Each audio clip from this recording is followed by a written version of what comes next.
nice. Starry night,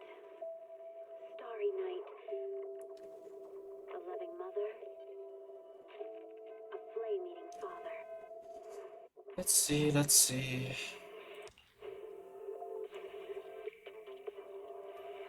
Got a few things. Maybe I should have did it when Hugo came out, but not like I'm gonna prove for Hugo. Maybe 10 pulls, but that's about it. Shiyu defense.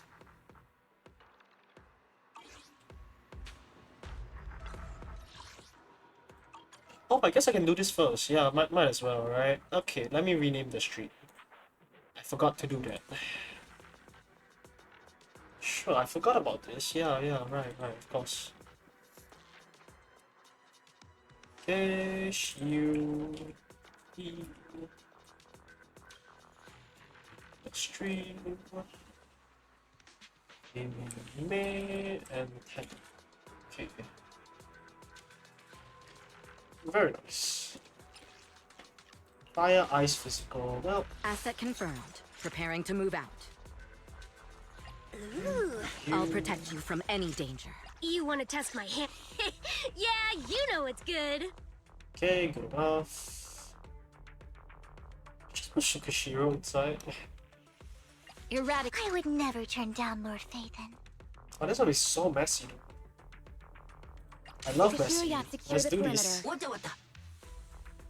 Okay, question is who I rather put in. Robin seems to be a bit better. Attack, and normally I would love this. Oh, what's wrong with?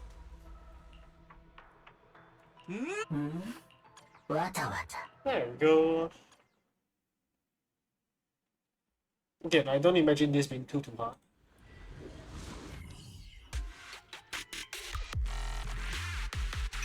Or hard at all for that matter. Let's go.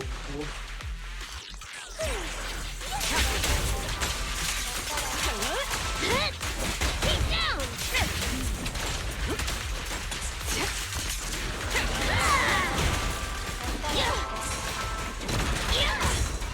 Come on, try harder! Lose yourself in the music. No escape!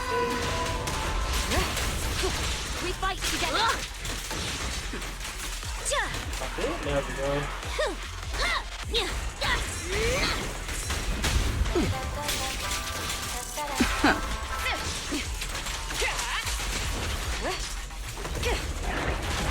Nothing slips through my defenses.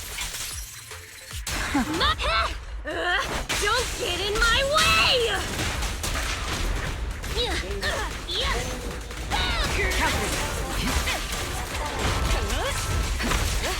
Burn it all! Initiating level 1 safety. Hey.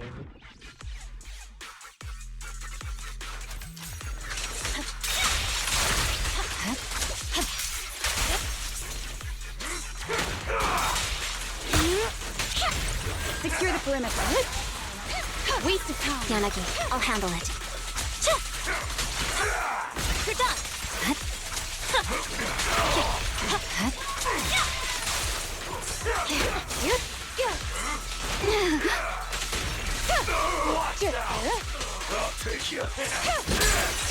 Surrender. My blade is already.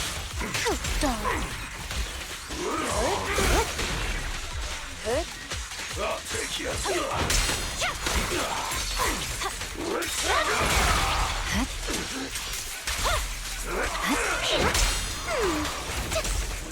Out of my way. This feels dumb, but okay. Quite fun, not gonna lie.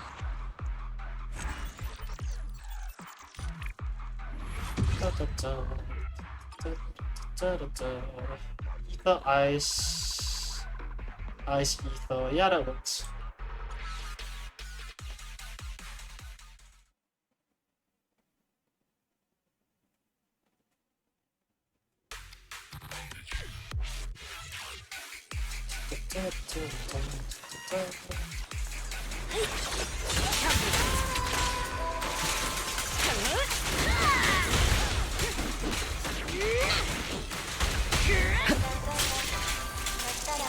the wrong way. My turn! Bring it on! It won't!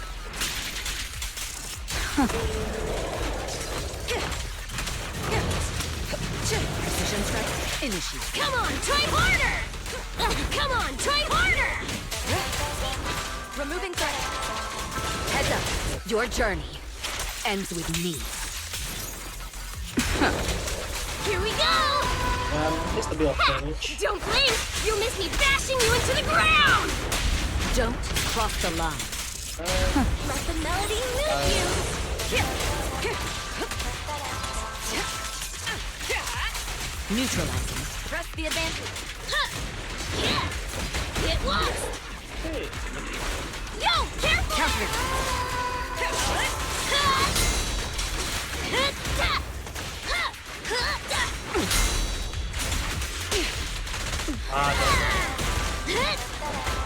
Nothing breaches my defense. You know the power of art! My song is with you! You have no means of escape. Final warning. Burn it all! Nothing slips through my defense. And baby. Hey. Next.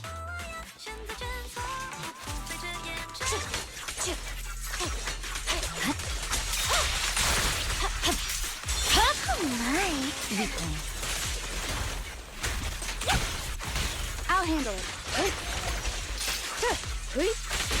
Sorry, I'm late, Yanagi.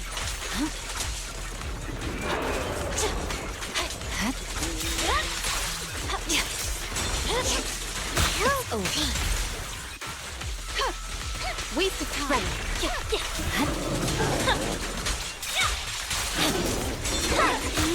My blade is already short. Secure the perimeter.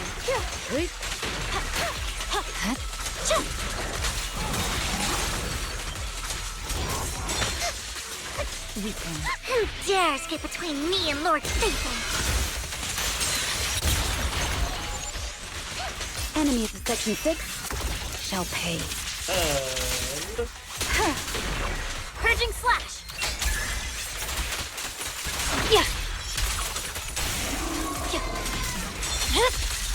It's over. wow. Actually kind of fun just having triple abnormally. It's just fun.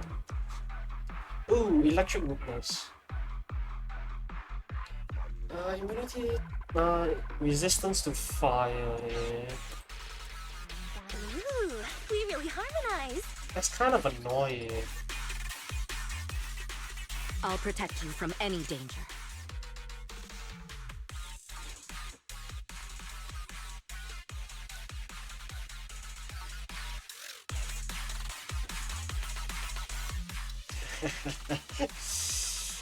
Allow me to just do the lazy thing.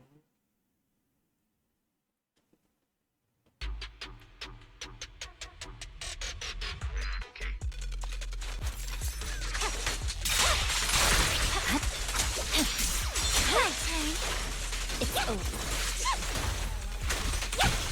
I'll handle it.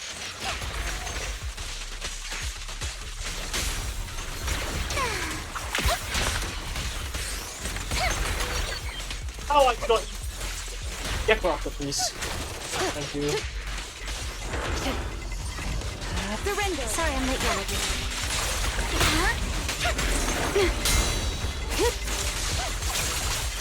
Yanagi, I'll handle it.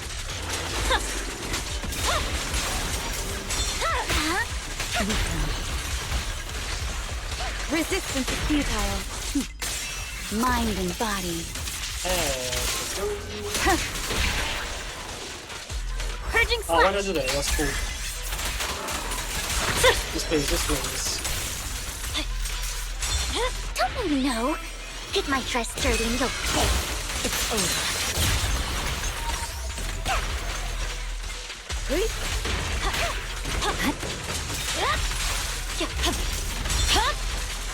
Weak on. An eyesore. Cut through chaos. One strike will suffice. We should act now.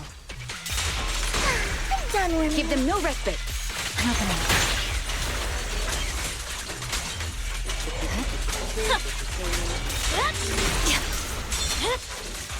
It's over. Such provocations don't go unanswered.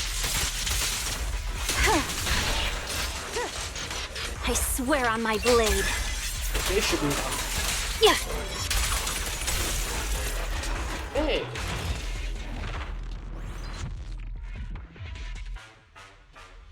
Good enough, good enough. Move on.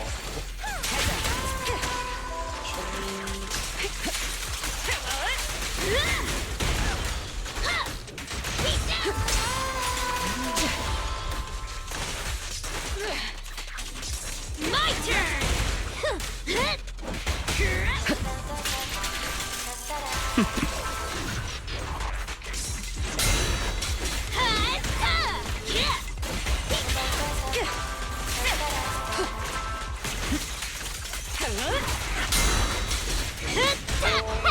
Don't blink! You'll miss me bashing you into the ground! The best defense is a strong offense. Nothing breaches my defense. Oh, damn it. I missed the Let the weapon. melody move you! Please, be gone! Not like I remember that much. Let our souls resonate! Full lockdown complete. Eat hammer!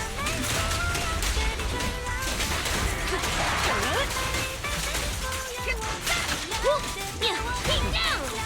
Yeah, come on, try harder!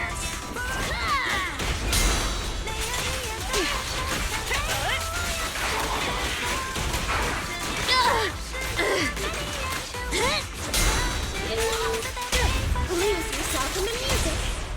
Have a taste! Full lockdown complete. Your journey ends with me. Bang. Bang.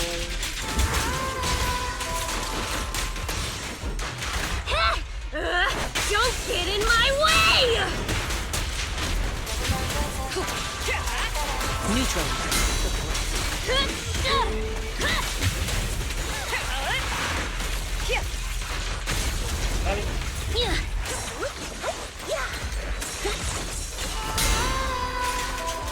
Final warning.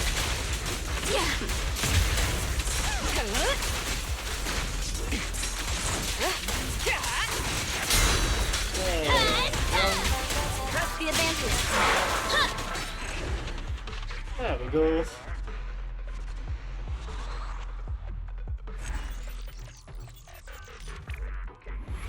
Not the best showing, but hey, not bad. Oh, just more annoying. You are more annoying. Okay.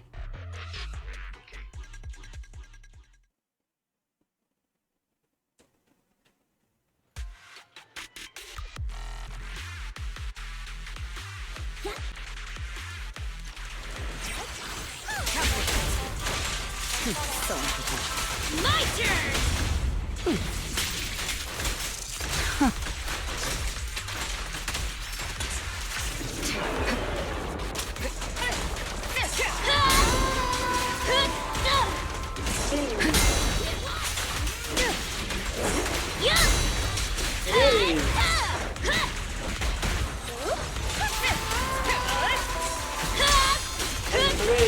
Nothing breaches my defense. Let the melody move you! Please, be gone! This song is dedicated to the world! Full lockdown complete. Nothing slips through my defense. Please, be gone! It's with don't get in my way! Heads up.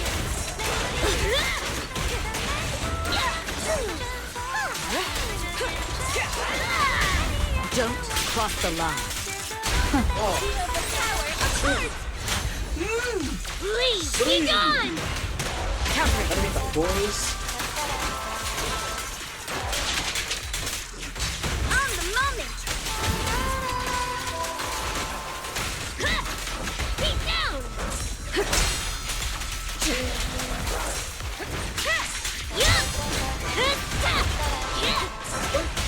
Nothing breaches my defense.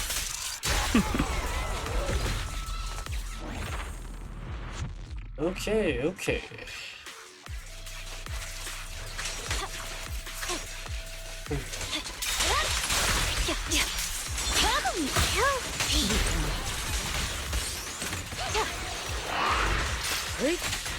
Don't get hit. You're done. Resistance is Oh god. Leave it to me.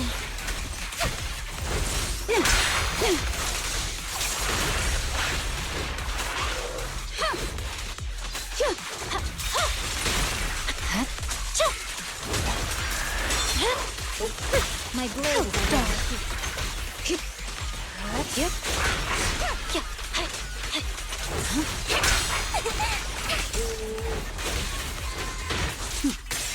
mind and body.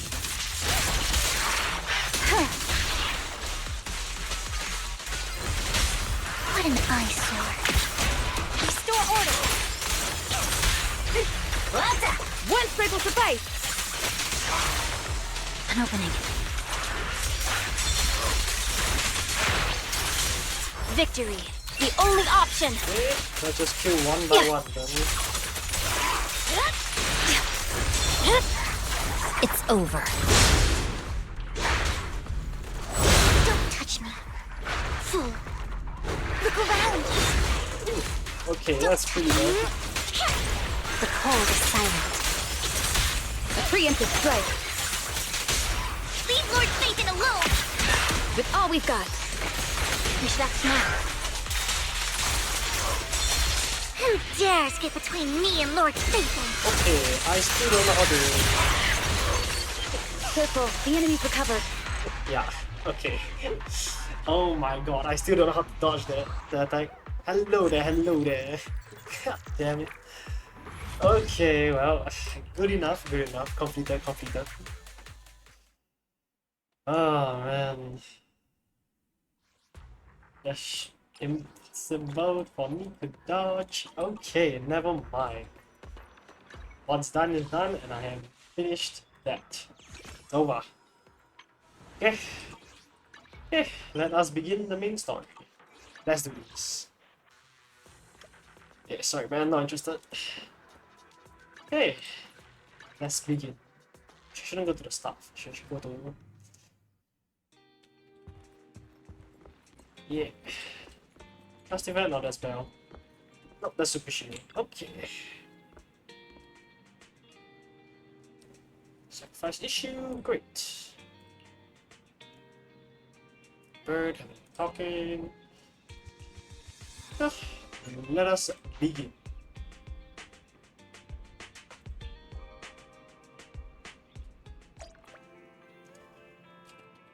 Okay, rest on the sofa. Why no?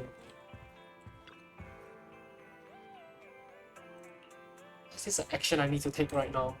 Am I going to meet Vivian?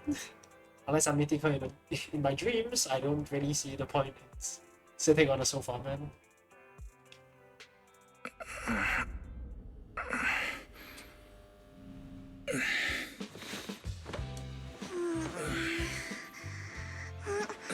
Lord Phaethon, this time let me. Vivian? Vivian?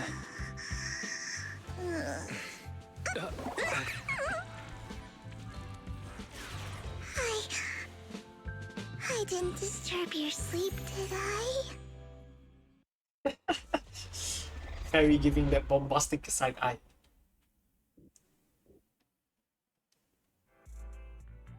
When I got here, the other Lord Phaethon said you were resting on the couch and just let me in. I meant to keep you company while you slept, but then I dozed off myself. I think you still accomplished your goal, but okay.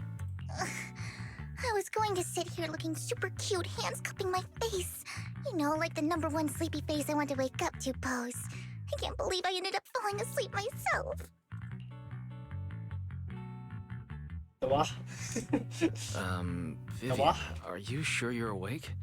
That sounded like sleep talk. I'm sure sleeping in that position couldn't have been comfortable either. No, Lord Phaethon. I was just worried that I had disturbed your rest. And now I just disturbed yours. Just being able to see you sleeping peacefully is already the highlight of my day. No, my entire month. There's a whole nother Phaethon you can be looking at. Though it is a bit late, but... Good morning, Lord Phaethon. Hi. Yeah, why so formal? Good morning? Why so formal all of a sudden? Sounds like you're about to make an announcement. Mockingbird's death has stirred up quite the storm. I took some time to gather intel. It seems someone deliberately leaked the story that Hugo is an illegitimate child of the Ravenlock family, but I haven't found the source yet. Hartman... I don't think Hartman wants it out. Could it be Hugo's uncle, Hartman?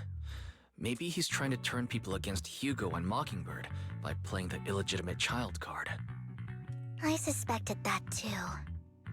He could be using Hugo's background to make people believe Mockingbird is just another Top's pawn. To the upper class, Mockingbird may be insignificant, but it has a loyal following among regular folks. But after some digging, I was surprised to find that the public isn't turning on Hugo. They're actually starting to see him in a better light. Some people feel bad for him, some relate to his struggles, and Hartman's the one getting all the heat. Ooh, interesting. Public outcry against Hartman is growing, with many believing he murdered Hugo for his own selfish gain. Tops is hosting an industry summit this week, a responsibility usually handled by the Ravenlocks. But my sources tell me another family has taken over this year at the last minute. If I'm not mistaken, Tops is intentionally keeping its distance from the Ravenlock family due to the current public sentiment. Makes sense, makes sense. Get rid of Hartman, yep. Is someone trying to take advantage of this to get rid of both Hartman and the Ravenlocks? Sure sounds like it. I think Hartman knows this too, which is why he's completely vanished. No matter how hard I search, I can't find a single trace of him. Hartman must have taken the sacrifice core. Now that he holds this bargaining chip, he is definitely going to negotiate his way out of this with the Exaltists. Sorry for interrupting. Can I borrow Wise for a minute? Sure. Oh, Sup, sis? no problem at all. I'm sure you have important faith in matters to discuss. Take your time. I'll just be waiting outside. Wait! Don't go outside, Oh, don't mind me, Lord Phaethon. I wanted to browse the videotapes anyway. Vivian, stay here for a sec. I'll be right here. Just let me know when you're done. Thank goodness Vivian didn't walk out the main door. Lycon's been pacing around outside for like half an hour and scared off at least 5 customers. Oh, guess because I was sleeping, I guess. Yeah, fair. He's stressing over what he did to Hugo in front of Vivian, but he really needs to talk to us. Maybe you should go speak with him first? Yeah, sure, why not? Sure, I'll go talk to him. At the end of the day, we're all after the same enemy. As proxies, we should become the bridge between them. Hey. Let's do this. Lycon, stop disrupting my business. Good morning, Master Proxy. Stop walking around menacingly. Good morning. Belle just let me know you wanted to talk to us and Vivian about something? Yes, it's an urgent request from the mayor, one that directly affects New Eridu's safety. Oh, great. However, before we get into the details, as a former member of Mockingbird, I'm concerned about Miss Vivian. Hugo made many mistakes and betrayed the principles of Mockingbird, but I'm certain he didn't intend to put Miss Vivian or you in danger. I don't know Miss Vivian very well, and I was the one who took her companion's life. That remains to be seen. I might not be the right person to comfort her, but I hope she doesn't regret the choices she made or lose faith in the path she chose. Vivian doesn't seem down at all. In fact, she's been actively gathering intel. I think she's handling this with even greater calm than I am. Or she might just be coping. That's what I'm thinking. What's more? If you're feeling bad about what happened with Hugo, it might be a good idea to talk to Vivian directly. From what I've seen, she's not as fragile as you might think. That's reassuring to hear. I trust your judgment. You've always had a sharp eye for people. Would you mind coming in with me? I'd like to apologize to Miss Vivian in person. Sure, why not, right? Sure, but just to be clear, I'm staying neutral and not picking sides. You both have your own stance on this. As a proxy, I'll do my best to help facilitate honest communication. I respect that. Thank you. I need to increase the volume. This is a bit soft. Miss Vivian, I'm very sorry about Hugo. You don't have to explain anything. I'm also part of Mockingbird. Mockingbird stands on more than just gain, so it won't fall when fortunes shift. Hugo had his fixations and ambitions. I also have things I must see through. I'm determined to get to the bottom of the Exaltists and the sacrifices. Miss Vivian, as a former member of Mockingbird, you have my deepest respect. You have my word, whatever comes next. I would never harm you or Master Proxy. As for Hugo, please accept my condolences. Condolences? That's not necessary. Mockingbird has plenty of tricks up its sleeves. This isn't the kind of act that ends so easily. Wouldn't you agree? You're right. Okay. I'm glad you guys are on the same page, but why do I feel like I'm being left in the dark? Master Proxy, I believe we all share the same goal. Uncover the truth of the Exaltists and the sacrifices. The Mayor has tasked me with inviting you to take on this mission, and hopes we can work together moving forward. If the Mayor wants to work with us, I trust he will demonstrate his sincerity and kind.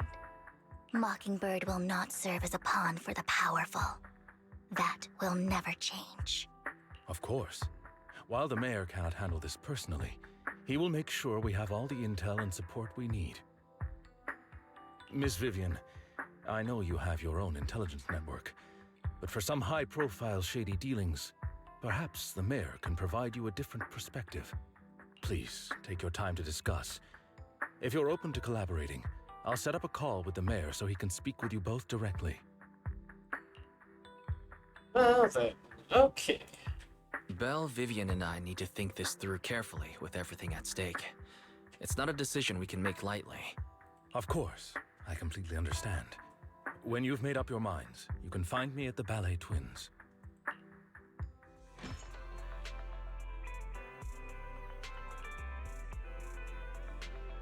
Sure. Let's not talk about this in front of. Okay. Not that at least.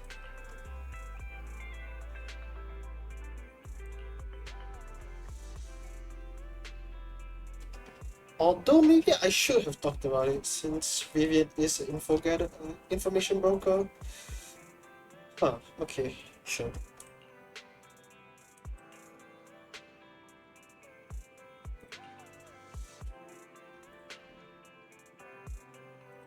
Candies and shipment. Filament. Yep, sure.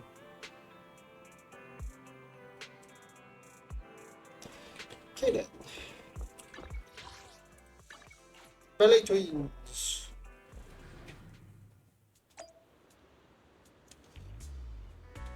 Here. I like her.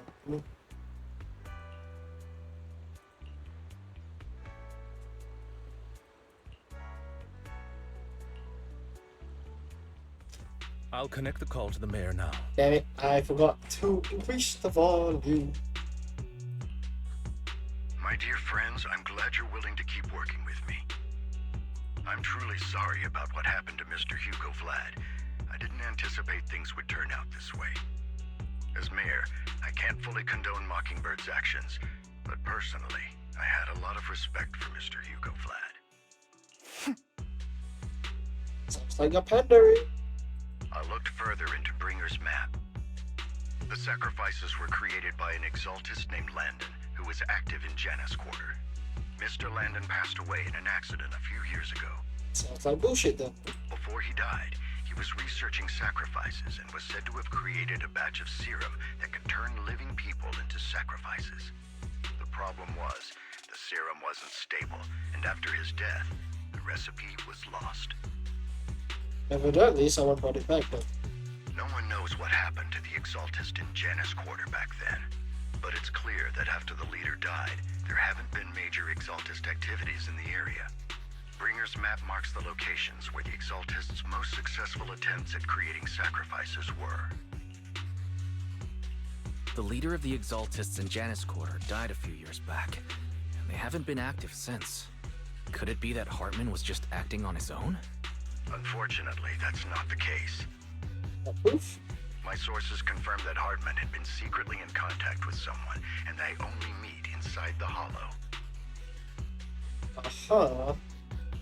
Is it possible it's someone from TOPS? TOPS is a huge alliance of corporations. They wouldn't bother getting their hands dirty. Instead, they just sit back and reap the rewards.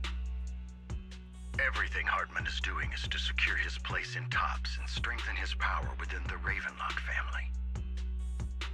If my guess is correct, Hartman has gotten in touch with the remaining members of the Exaltists that used to follow Landon, helping them create new sacrifices. But what's in it for TOPS? There's no way the Exaltists would just hand over their secrets about sacrifices to Hartman, right? A sacrifice outbreak would throw the city into chaos.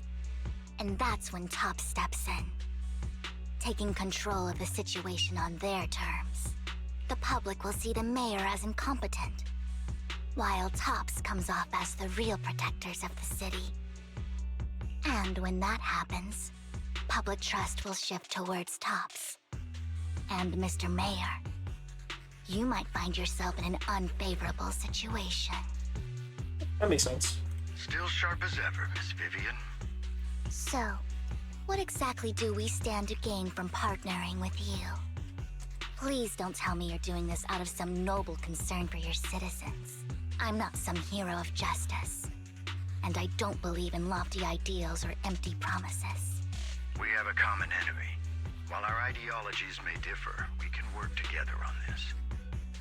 And as proof of good faith, I may not know exactly where Hartman is, but I can fan the flames over Mockingbird's death and escalate conflicts within the Ravenlock family. So it was you behind the rumors. No wonder I couldn't trace the source of the public outcry. I'm not the one who started the rumors. I just helped them spread faster after they leaked. Yes, about the same effect. And I pulled a few strings to make sure the story painted Mr. Hugo Vlad as a heroic figure who was unfairly persecuted. As I said before, I had a lot of respect for him. Seems like a means to an end to me, but okay. And I'd be happy to clear his name. Now let me lay out my terms for collaboration. After looking into it, I found that the dormant sacrifice you discovered wasn't the only one. There are more places where sacrifices might be lying dormant. Too many eyes are on me right now, so I can't send my own men to deal with it. I'd like to ask you to retrieve the sacrifices from those locations. I'll make sure to dispose of them once you do, so no one will be able to use them again. On top of that, I've asked a friend to help monitor your physical condition, and maybe even uncover more of your potential. Her research overlaps with your teacher's work. Okay, just reveal it here, I guess. You don't need to worry about her capabilities. She's a Void Hunter rank special investigator. Oh. Really? A Void Hunter ranked special investigator is going to be assisting us? And she's involved in our teacher's research? That's right. She's heading to Janna's quarter for some business. I wanted to set up a formal meeting, but she declined. She prefers to assess things on her own, and will reach out when the time is right. She'll let you know the details then. Oh, great. So it looks like you both are on board with this commission and ready to help recover the sacrifices? Okay, fine enough. Okay. This affects a lot of ordinary people in New Eridu. We'll do our best. Onwards. I know you won't let me down. Given our positions, we might not be friends, but we're definitely not enemies. I'll leave the rest to you then. I've got to go. Goodbye. How sneaky.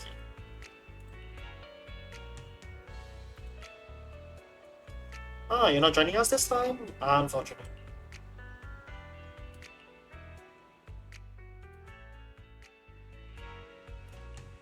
Yeah, sure. How use Vivian? Good day, Lord Phaethon. I would never turn down Lord Phaethon. But why though? Why level 54? Damn it. Okay, wait, what's her stats? I want to see her stats, goddamn. Let me see the Good day, stats, bro. Lord Phaethon. Damn it, let me see the Is the concert stats. starting? Only 2? Okay. Yeah, you know what, nah. We really eradicate all evil. Oh, Miyabi doesn't like this. Why? This is the path I follow. I thought another anomaly? Why? Oh, it needs to be a support character. Eradicate all evil. This is the path I follow. That's a bit weird. Is the concert? The stage will be mine. Yeah, sure, why not?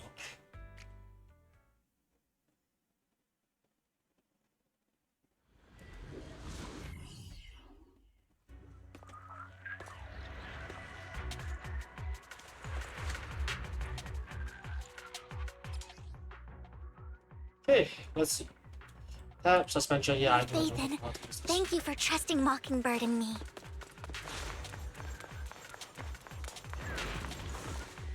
Actually, All right, I'll take the mic. Oh, for Lord Phaethon!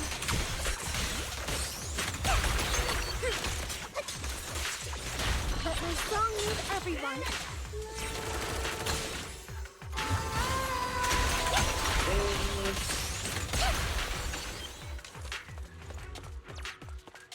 Don't touch me.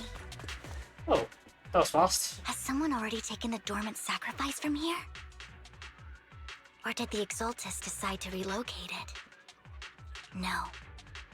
If these dormant sacrifices aren't handled carefully, they could awaken and turn against anyone nearby. Did she realize the mayor was looking into this? So, let's start meeting.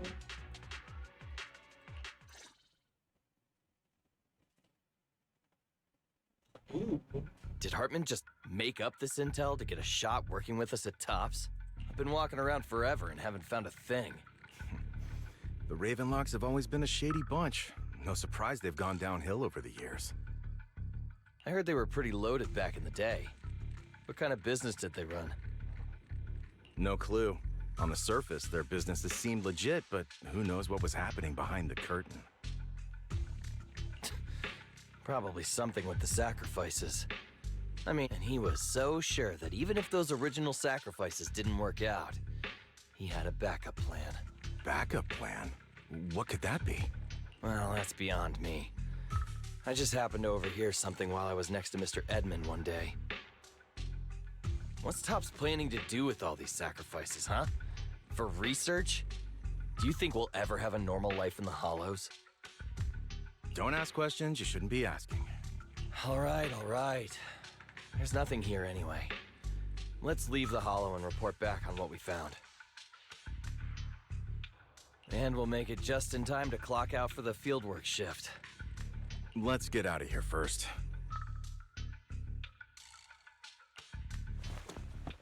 And so Tops is working for with Hartman. Hartman, that fool. He'll do anything to get into Tops, even if it means playing with fire. She's an exaltist. Human lives have never mattered to her. The more people get dragged in, the greater the danger. Vivian, you seem a bit frazzled. Is this Who's this she you keep bringing up?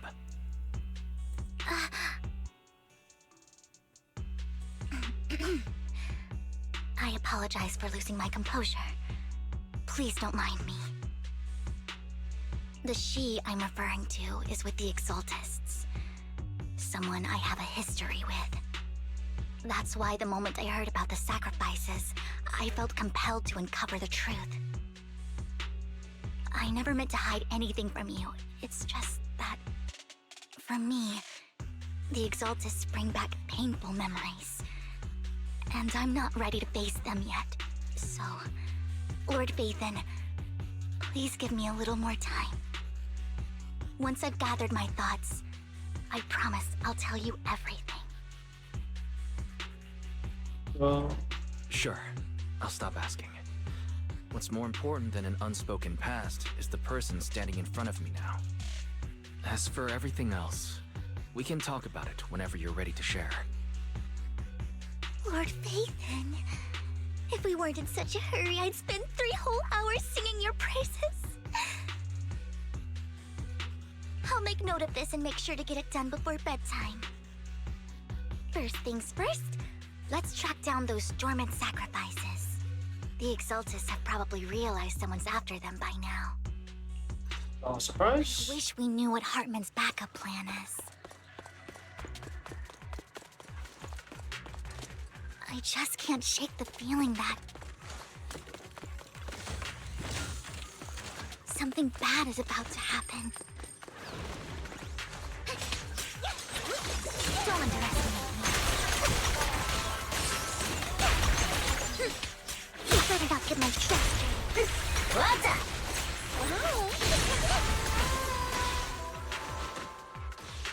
Sacrifice gone. Okay. Hugo may have done terrible things, but he had his reasons. Okay, wait a sec. Fleece, guides, options. Audio. One and dialogue. One more. Let's try it.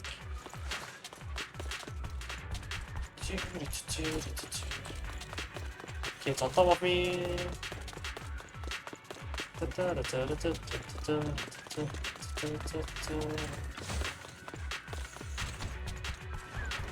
Change is mine. Oh, for Lord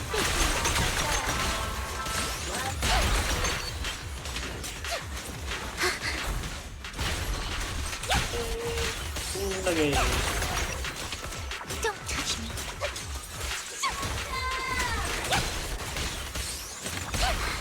Nothing here either.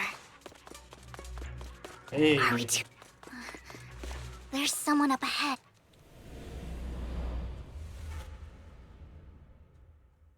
Oh, this girl. Fool. She's definitely facing me now. I knew it was you, Vivian. Camille, what are you doing here, sis? Are you destroying the dormant sacrifice? Vivian, don't call me sis. I'm not your sister. Are you trying to stop the Exaltists? I never left the Exaltists. You know what Landon did back then. Lord Landon did it for the Creator. His methods may have been extreme, but they were necessary. Back then, you walked away. You should do the same now. We didn't meet today. Take your friends and leave. What's wrong? Are you being forced into this? I can help you. Help me? Like how you helped her? Vivian, you're crying. You see me, don't you? No, Hey, what is going on? You haven't changed a bit, Vivian. No need to hide your tears.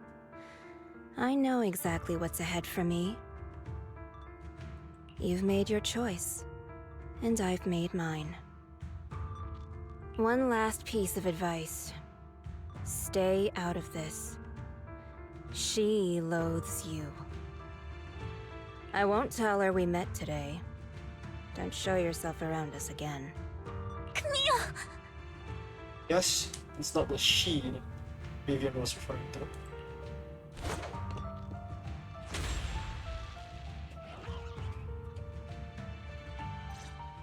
Lord Nathan, watch out! Fine, I'll tell you what that was about later. Let's take care of the ethereals first.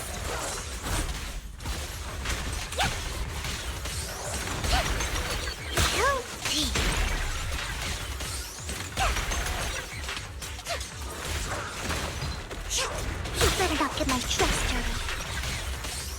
Alright, I'll take the mic.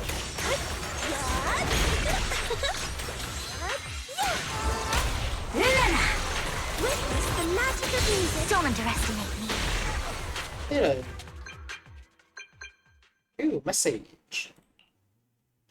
You've been gone forever. Did you run into any trouble? Yeah, a bit. We searched the coordinates the mayor provided. Most of them were already empty.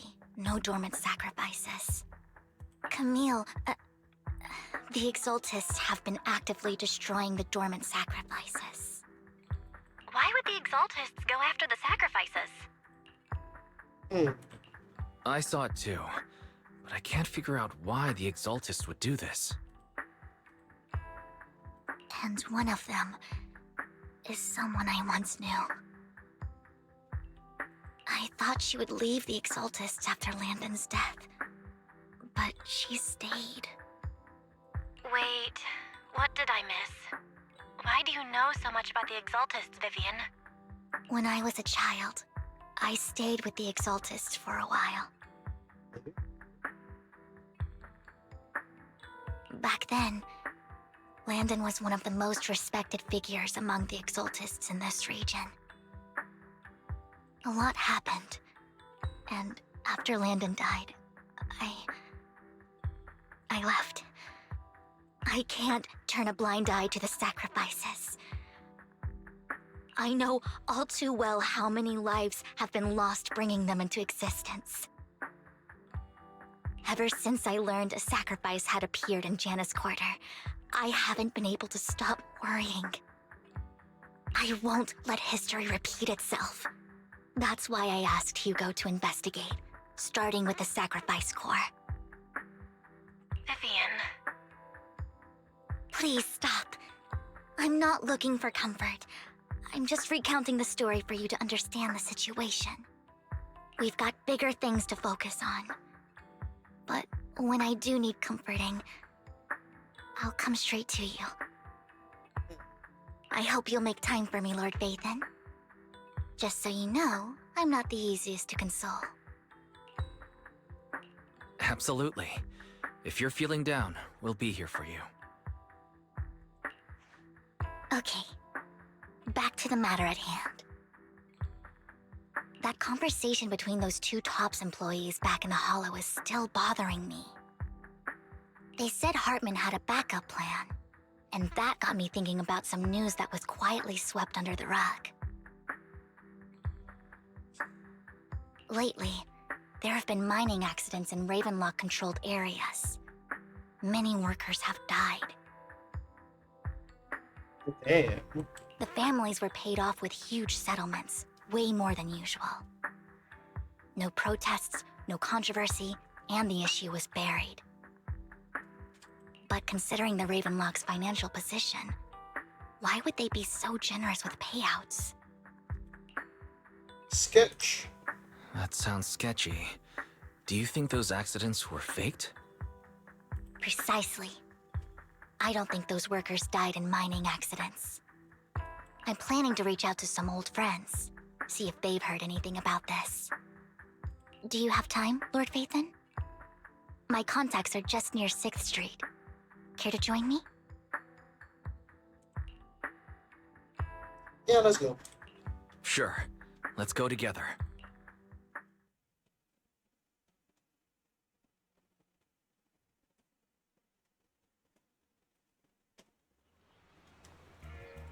No. Hey, Vivian, what are we doing here?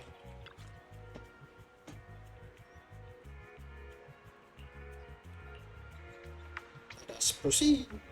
An old friend of mine said she has some new intel. Don't walk over a cat. She's like a mentor to me. Oh, really? So? I learned a lot about data scraping on internet thanks to her. Sup, Rain? It's been a while. Rain! Long time no see. Yeah, it's been a while. Rain? So you're the old friend Vivian was talking about. Yeah, Phaethon. Long time no see. Rain! You actually know that Lord Phaethon is Lord Phaethon? No, I mean, you actually know Wise is Lord Phaethon. You know Lord Phaethon is Lord Phaethon. Indeed, it's Lord Phaethon. I didn't know right away. One time, I needed a favor from Nicole. I only found out after meeting them. I mean, who would expect a legendary proxy to be running a video store for a living? Oh, by the way, your idol... Idol? Rain! Let's not bring up old stuff. Lord Phaethon wouldn't be interested in that. Why are you all tense? Right! Lord Phaethon lives on 6th Street too, and might know your idol. Okay, so who is this idol? I guess they'll call me Legendary Proxy. Yeah, I don't know what this idol's about though. Remember when you traced that post on Internet to 6th Street and actually went to check it out? And you came back all bummed, spouting nonsense. Like there was only a black cat at the location, and maybe your idol is actually a talking cat. Or something like that.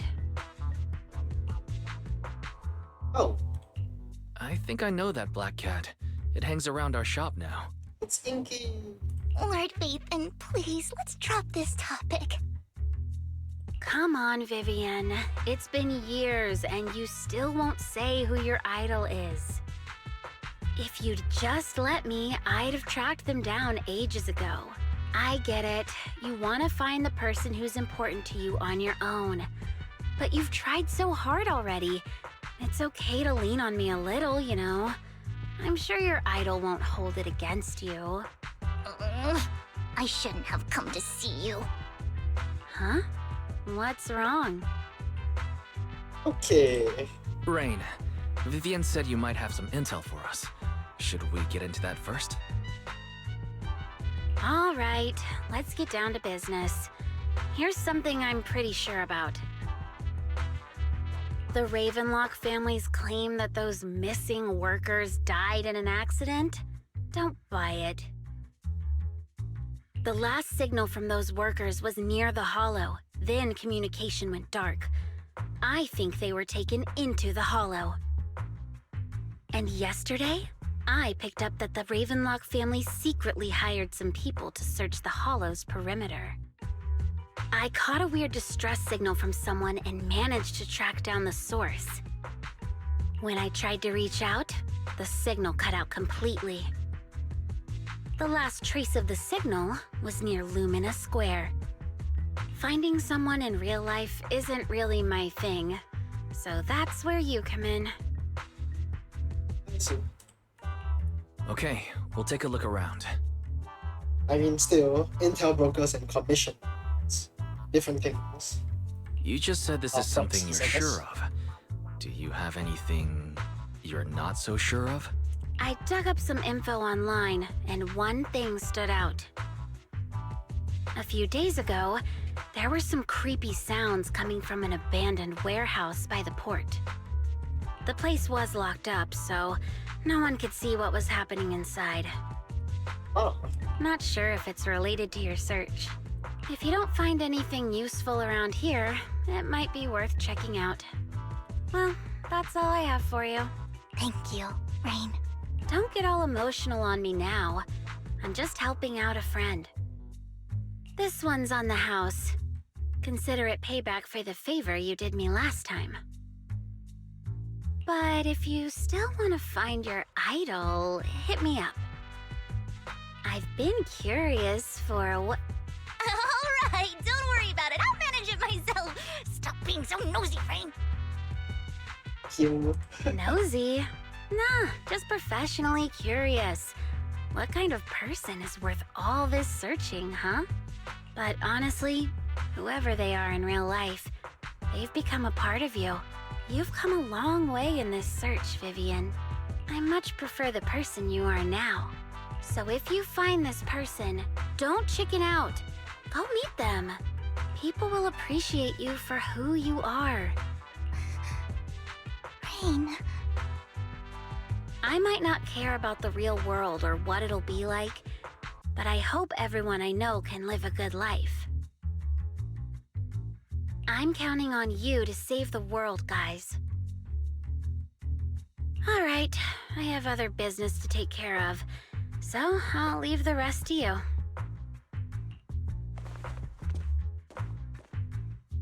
Well then, sure. Okay, we got our info. Lord Phaethon, please pay no mind to what Rain said.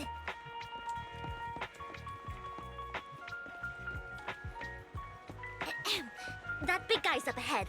Let's hurry. Oh, Woo.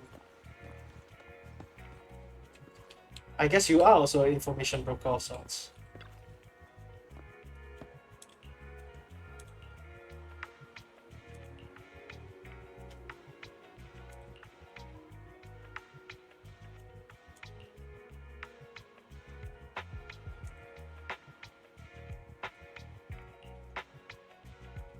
Lucky Boo, oh boss, what place?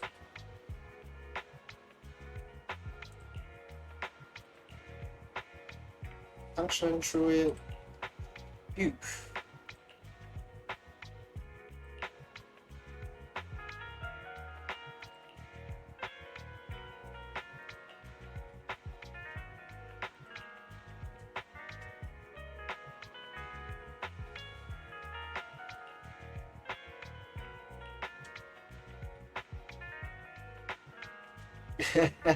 Okay, let's not expose.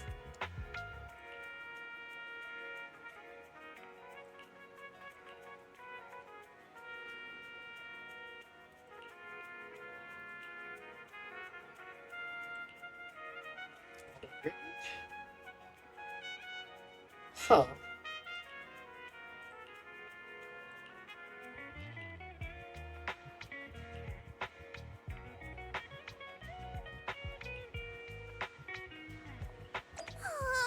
One Denny Boo is just too cute, right?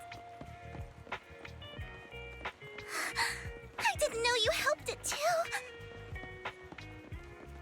I knew Lord Phaethon was the best in the whole world. What's up, my dude? Are you okay?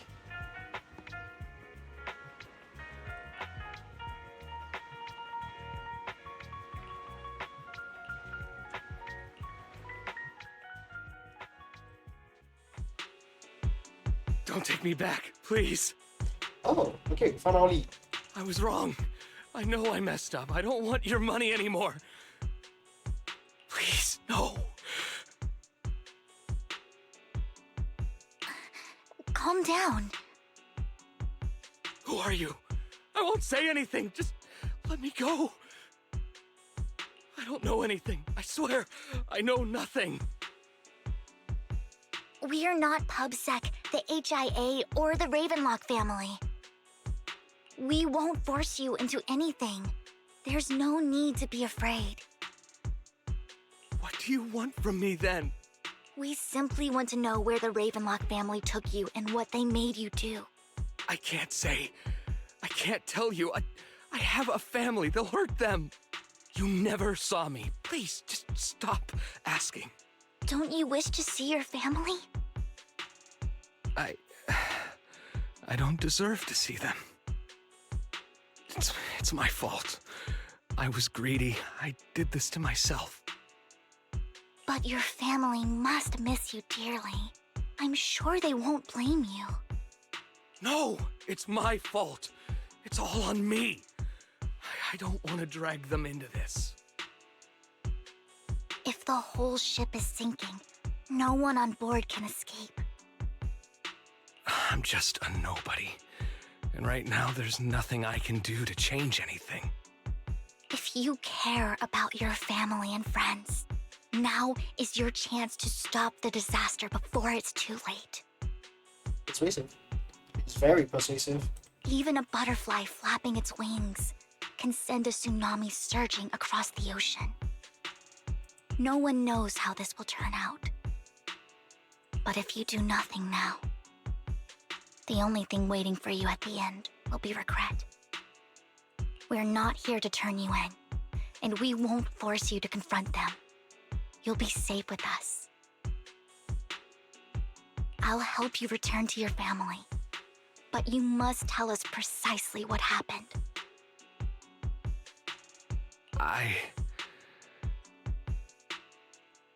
Hartman offered a huge amount of money, looking for workers to go into the hollow to guard something.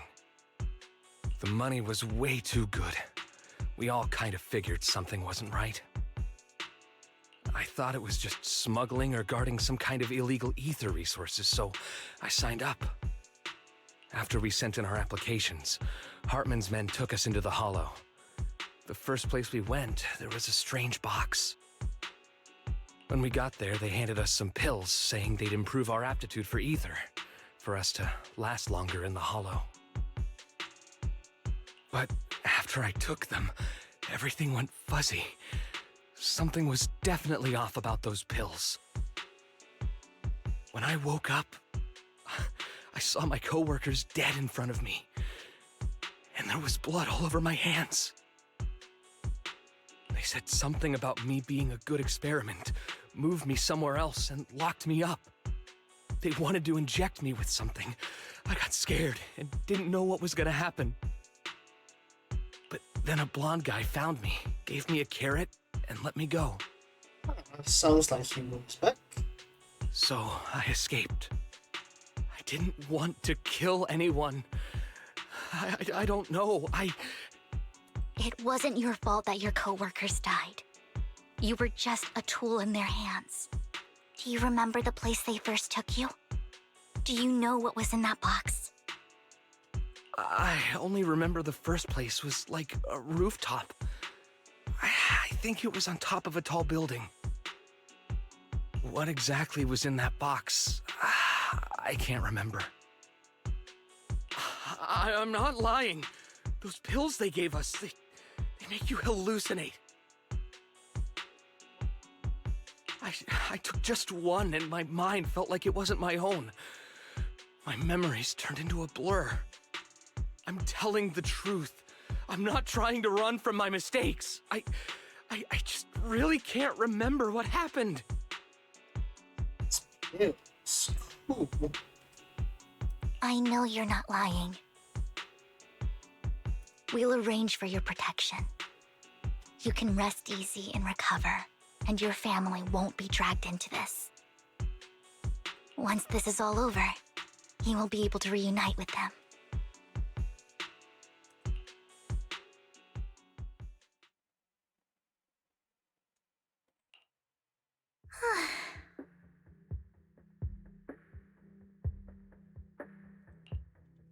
Remarkably calm. Sometimes I wonder if you've had some kind of special training, Vivian. No matter who you're up against, you seem to analyze the pros and cons and make a judgment in no time. Actually, I wasn't always like this. There was even a point where I just wanted to disappear. I wondered. Perhaps leaving it all behind could put an end to the pain. It's hard to picture that. My first impression of you was pretty, assertive. Well, I was on a mission at the auction when we first met. And just as Rain said, I've come a long way from who I used to be. Speaking of Rain, It's quite a coincidence that you two know each other and are actually close. You even know one Denny Boo. That surprised me. We might have crossed paths without even realizing it. Enough about me. Tell me more about you, Lord Phaethon. Where have you been? And what have you experienced? Looking back, it feels like I've been through a lot lately. Belle and I even lost our Phaethon account. It's a long story, starting with how the Cunning Hares took something from the Red Fang gang.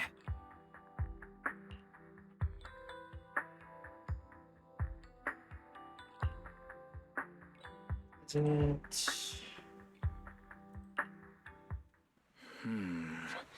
It should be around this area. Belle told me there's a highly rated store here.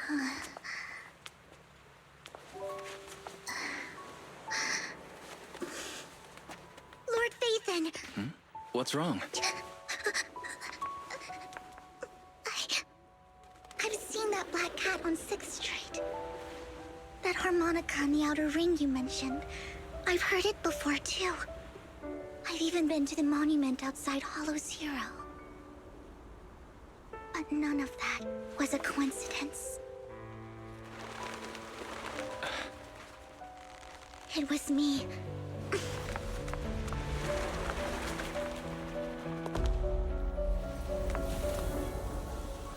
Following you, and now I've finally made it to your side.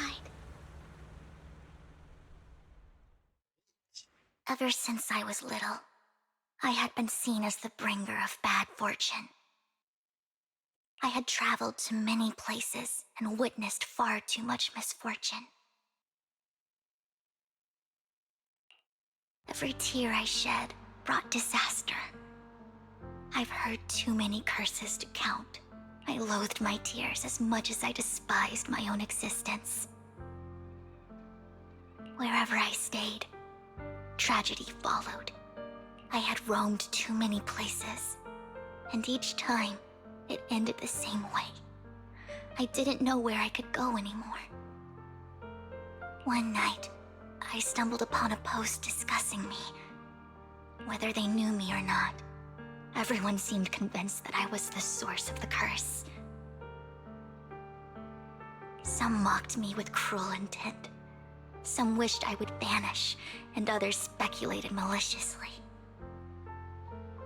It really seemed that my very existence was a disaster. In that moment, as darkness enveloped the city, I saw lights flickering to life all around New Eridu. So many lights, and not knowing where to go, I thought, if only I could disappear into those lights. I made up my mind, and right then, my phone rang. I decided to take one last look. I wanted to know who left me my final message from this world. It was you, Lord Phaethon. Huh? Me? Yes. And I checked with the other Lord Phaethon. You were the one using the account at that time. But I know you probably don't remember it. After all, it was just an ordinary day, with an ordinary post and meaningless comments online. But for me, it was the night I finally realized where I could go. I wanted to walk the paths you had walked, see the sights you had seen. And then, one day, share it all with you, face to face.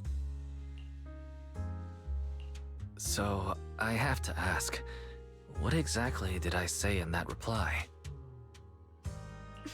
Well, you'll have to figure it out for yourself. I'm not telling you. You're putting my memory to the test.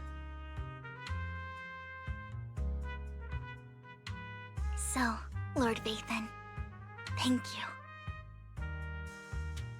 Not only for that comment you made that day, which was a silver lining for me, but also for giving me the courage to become who I am today. The Vivian standing right in front of you now. Lord Phaethon, I truly like who I've become.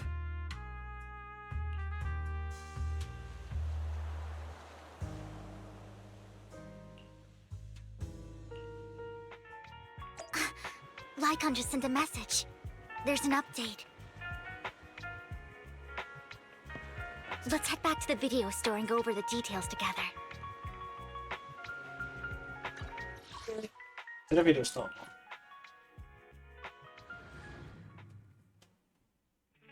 Wise, you're back. Indeed. Looks like Lycon's tied up with something. He said I should just chill until you're back, and then we can talk online. I'll call him now. Master Proxy, Miss Vivian. The gentleman Rena brought back has stabilized and calmed down now. Based on his account, we've identified where Hartman is hiding the core. He also mentioned that Hartman plans to trade the core with a group of people. We suspect that this group consists of members from the Exaltists. I knew it. Now that we have the location, it would be splendid if we could seize the sacrifice core before they do. Precisely. We hope you can head to the location as soon as possible to secure the sacrifice core. Calls make sense. Okay. Let's do Alright, this. we'll get there right away. I have other matters to attend to, so I'll leave the retrieval of the sacrifice core in your capable hands. The mayor's friend that he mentioned before will also be assisting you this time. The target coordinates have been shared with her, and she'll meet you there. Please ensure your safety, and I wish you all the best. Okay, to the hollow.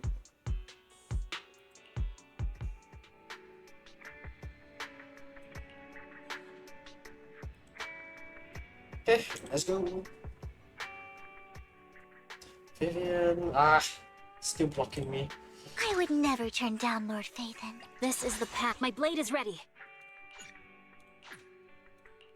Yeah, let's just do Miyabi.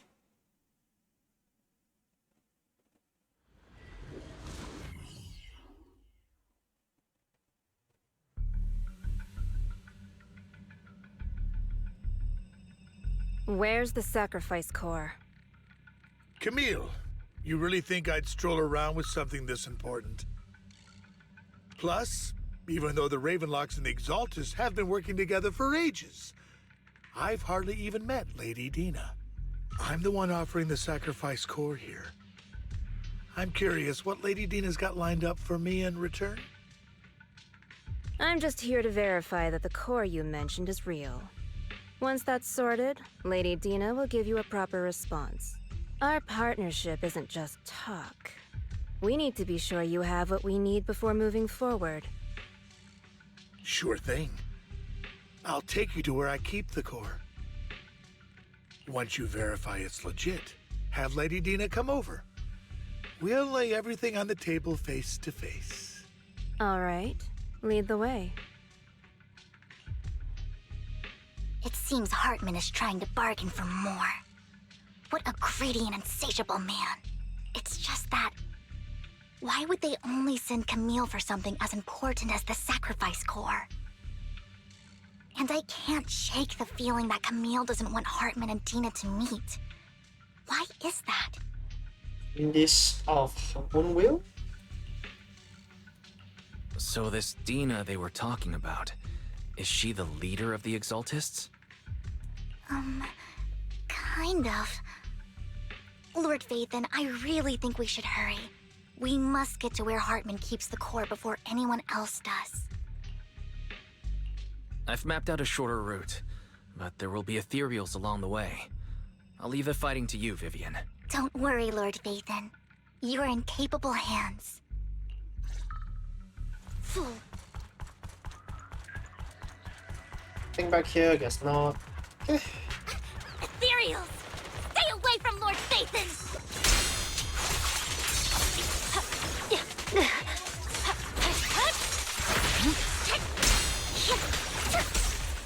Fine.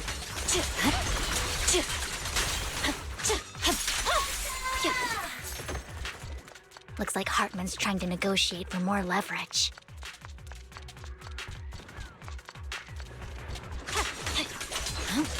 Let's get out of here before we're spotted.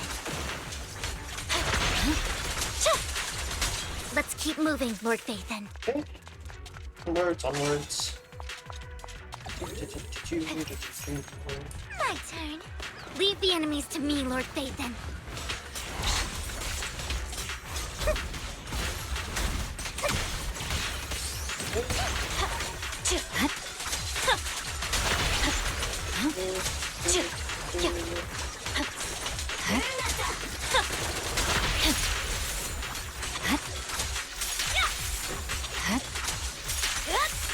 They're still over there. Looks like they're arguing.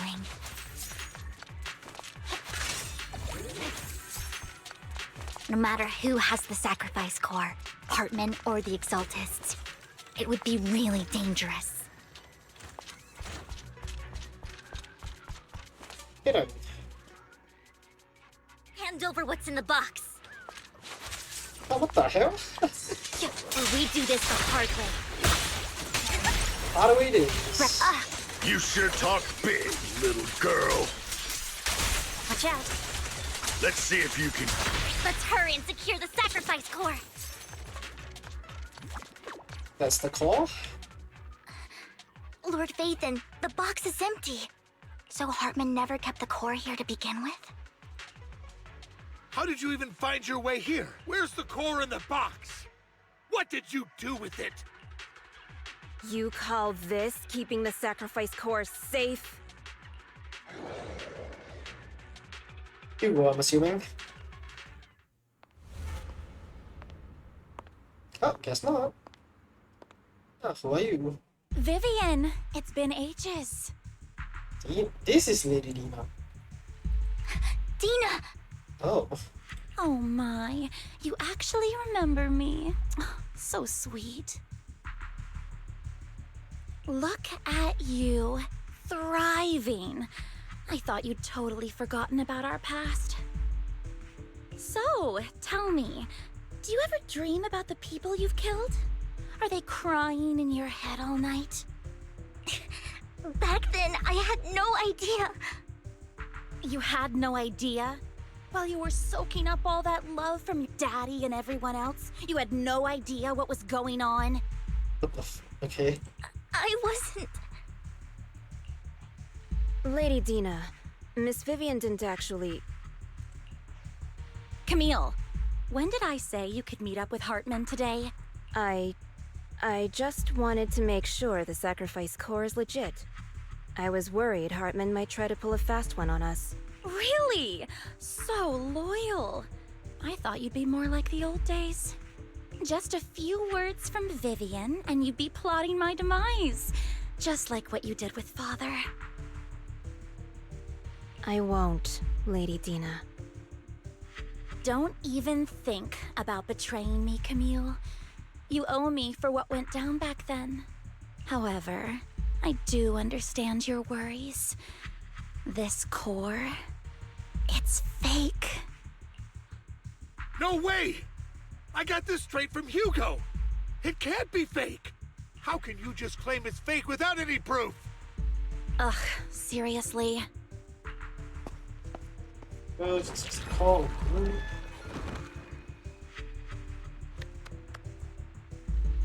Right, you turned into a sacrifice if that's real.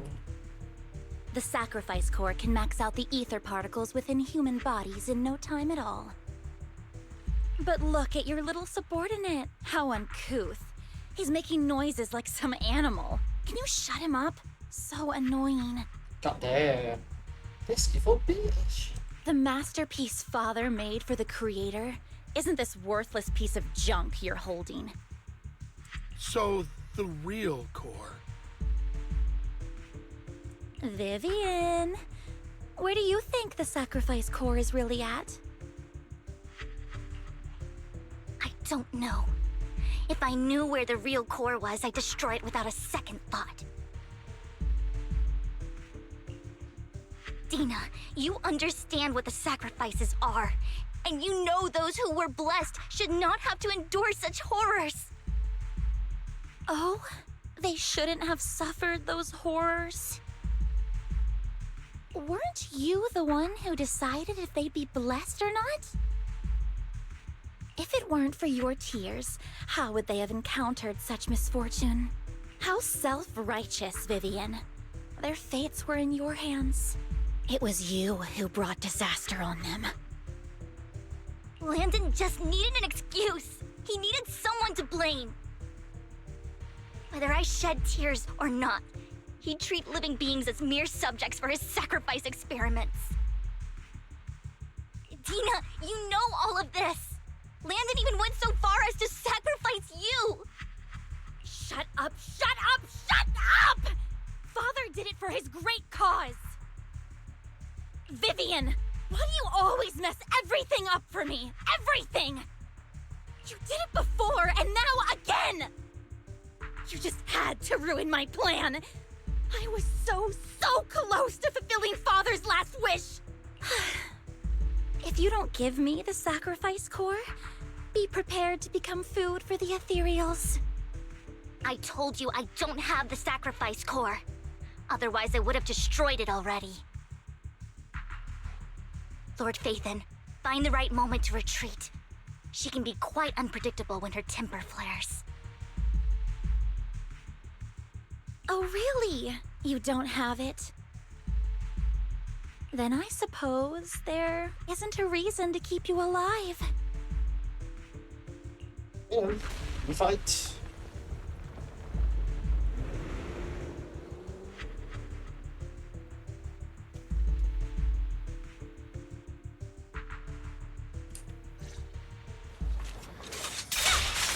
More ethereals are coming.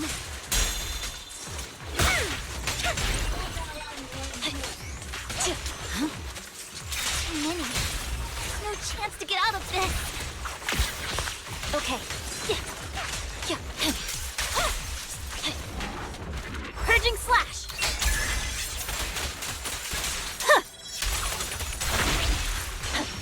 Stay away from Lord Phaethon. There are so many. Well,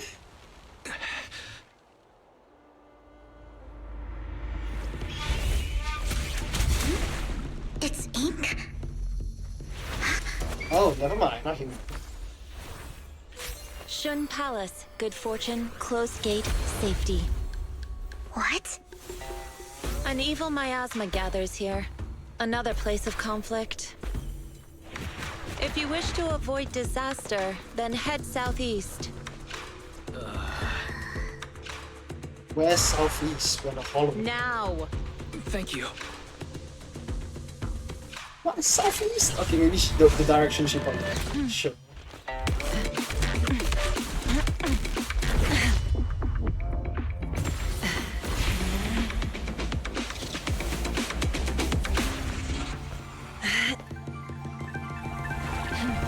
Catalyst user.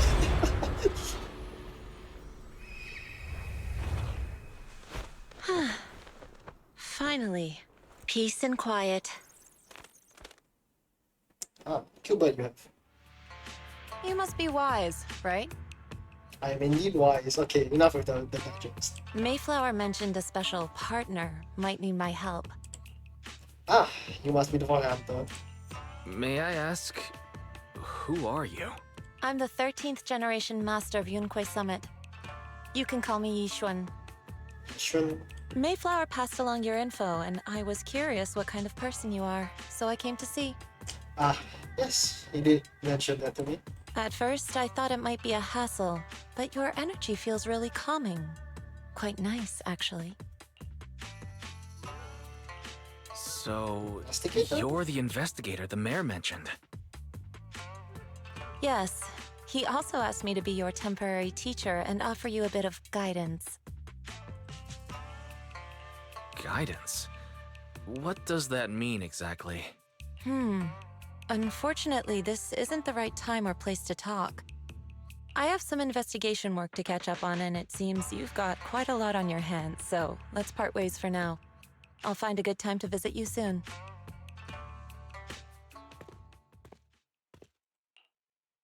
I'm so sorry, Lord Vathan. I'm just not feeling very well. I think I'll head back for now. I'll investigate the sacrifice core and reach out once I find something. Okay. You don't look so great. Let's get out of here and figure things out later. Okay, we out of there.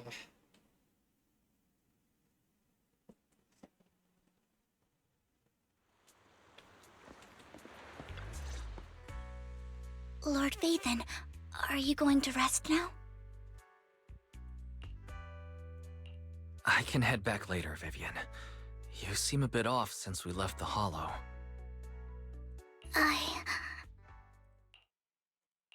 If you want to talk about what's bothering you, I'm here. Sometimes it helps to get it out. I didn't mean to keep my past from you, Lord Vathan. When I was little, people thought I brought misfortune, so no matter where I went, no one wanted me around for long. Then, one day, Landon adopted me and brought me to the Exaltists. There, I met Dina, who was so kind to me, treating me like a dear sister. She told me her father, Landon, was a great man who'd one day make everyone stop fearing the Hollows. Oof. That's one thing she did. So all life could live freely inside and outside of them. Right. Tina helped Landon pick people for the blessing, and everyone in the Exaltists respected her greatly. Those who received the blessing would have a better ether aptitude, allowing them to enter the Hollow freely without fear of sudden disaster. Back then, Dina would chat with me every day, always about the Exaltists and her father. But things between us shifted when Landon asked me to step in for Dina. Ooh. Landon told me I didn't only bring misfortune, and that if I listened to him, I could actually help people. After that, he'd take me to meet people, and if I shed tears, he'd give them a blessing medicine. My tears. Wait, what? Those who got the blessing could dodge calamities. At first, I was ecstatic, thinking I could help others. I shared my joy with Dina, but that was when she started to pull away from me. Makes sense. You stole her position. Oh, it looks like you stole her position. So fair enough. Medicine. Was that blessing medicine the same sacrifice serum Bringer had? Yes, to be precise, it was an early version of the sacrifice serum. Landon's medicine wasn't stable. The medicine Landon developed could boost abilities quickly, but also sped up the development of ether corruption. Oh. In the end, most people turned into ethereals, and a few of the ethereals were killed while the sacrifices were given to the higher-ups of the Exaltists. The Exaltists wanted the sacrifices to hold human consciousness, so Landon's medicine was seen as a failure, and he gradually lost influence within the Exaltists. One day, I saw Dina, and tears streamed down my face. In a bid to save his reputation, Landon decided to let his own daughter receive the blessing. I had always thought that getting the blessing was a good thing, until I saw terror in Dina's eyes that day. That evening, I broke Landon's rules for the first time, and followed him out of the Exaltist's residence. I trailed him to the Hollow, where I witnessed someone who had been blessed becoming corrupted. In the end, that person became an ethereal. Oh shit. Then, without hesitation, Landon killed him. Before Landon returned, I went back to the residence and snuck into his study. And there, I uncovered the truths I just told you. And just a few days later, it was time for Dina to be blessed. I wanted to save her and stop anyone else from getting deceived. So, that day, I told everyone present that Landon should be the one to receive the blessing. Not at first, Landon argued, and no one believed me. But in front of them all, I looked at him and let my tears fall.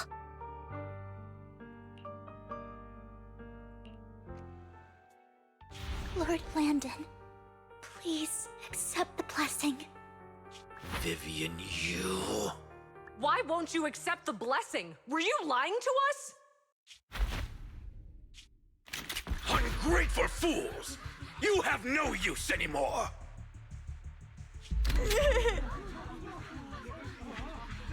Liar! Run! Run! Dina! Dina, wake up! We have to go! Vivian?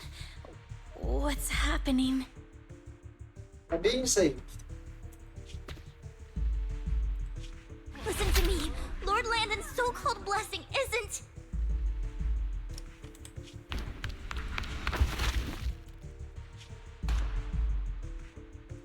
Father! No, I was just...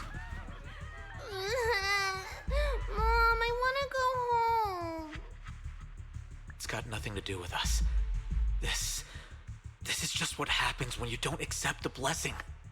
Vivian, was this you? Tina, I just didn't want you to accept the blessing. Everyone who does ends up... I just don't want to lose my father. You just lost your father. You knew? If you knew what he's done, you... He's my father. He's all I have. Damn. Stop being self-righteous, Vivian. You only ever bring misfortune.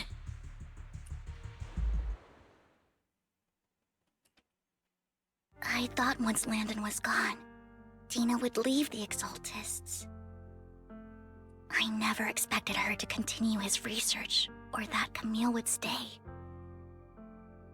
Camille lost her entire family in a hollow disaster, so she's always supported the Exaltists. She's not a bad person. She's just someone searching for hope. She joined the Exaltists very early on, and even watched Dina grow up. That day, she was just so desperate to save Dina that she... All these years, she's been following Dina, taking care of everything out of guilt, I think. But I didn't just fail to save Dina. I trapped her. I see misfortune approaching, but I can never change its course or avoid the bad ending. Maybe I really am a bringer of misfortune.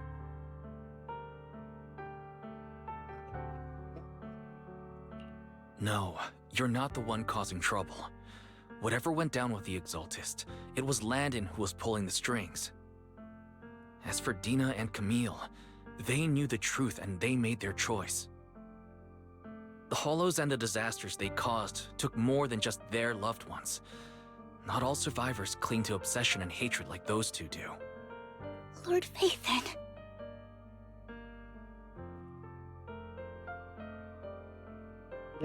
You need to believe in yourself, Vivian. From what I can see, you're handling this sacrifice crisis pretty well on your own.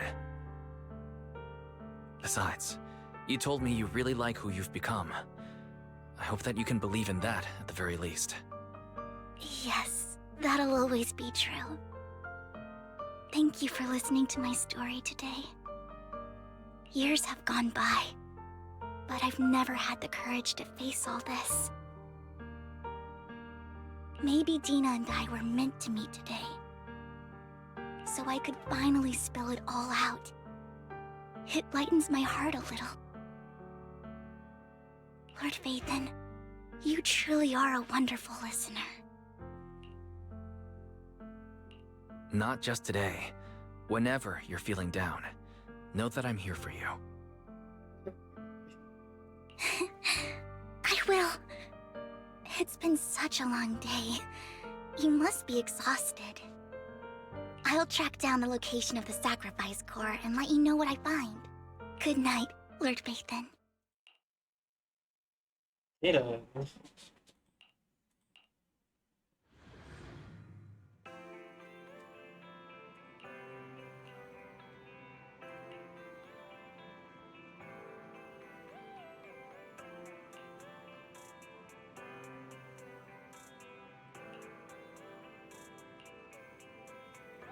Gallery with Vivian, sure. Let's go with it.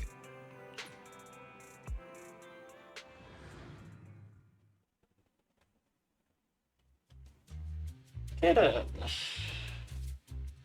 Let us continue. Shaw, I didn't expect you to be working here. Perfect. I was just covering someone's shift. The screening here is super strict, and I was afraid the supervisor would realize I was new and subbing for someone, so I hid in the control room during the supervisor's inspection. So I happened to bump into this guy, a blonde man wearing a hat, and I think he was checking some footage. Then he logged that footage into the tape he brought. Later, I found that part of the footage had been wiped. Blonde, wearing a hat. Could it be Hugo? Hugo. Do you know him? I think it's him. If it were Hugo... I think I know where he would hide the tape. Thank you, Shaw. You were a big help. Great! You also helped me a lot when I started working. I used to make mistakes all the time. If it weren't for you cleaning up my messes, I would have been fired ages ago. So I'm happy I could help you too. All right, go ahead and do what you need to do. We'll catch up another time.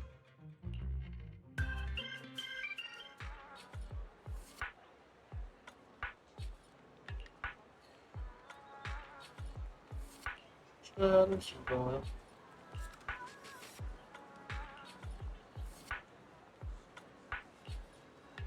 Wait, what? Computing information, submission, indicators.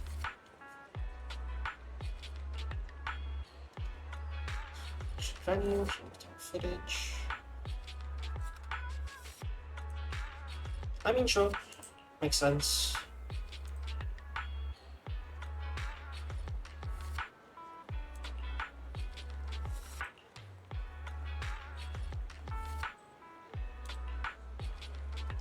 Okay. Find the bird. So there's a bird somewhere here.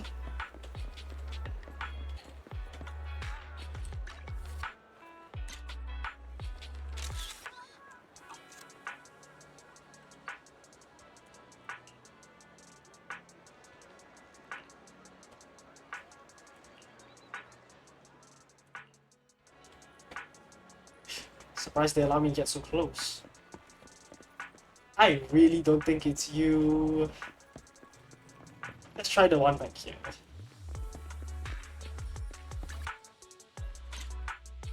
Bro.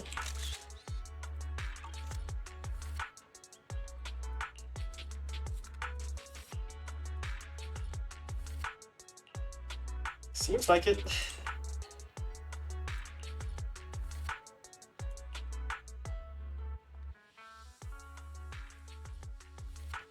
Okay. I guess it's not there anymore. Okay, guess the bamboo's not there. Sure. We're back.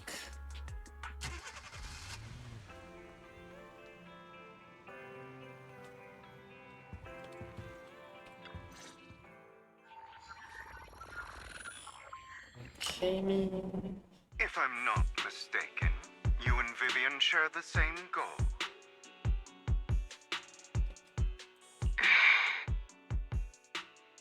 Silence is no good for negotiation. I just don't want Dina to reach a point of no return. Hasn't she already reached that point with what she's doing? The formula for the Landon serum was lost, but a batch survived, and Dina was able to develop a substance that can be used for mind control. She's trying to combine the two to make sacrifices that would obey human commands. If the dormant sacrifice and the remaining land and serum are destroyed, we can put an end to this. Dina's concoction can't create sacrifices on its own. And the sacrifice core? That belongs to the creator, not her. Although I find Landon's methods despicable, I can't deny that the Exaltists and the Creator are leading us in the right direction. I just don't want Dina to spend her life trapped by her father's mistakes. I mean, no offense, but I find your protectiveness rather weird.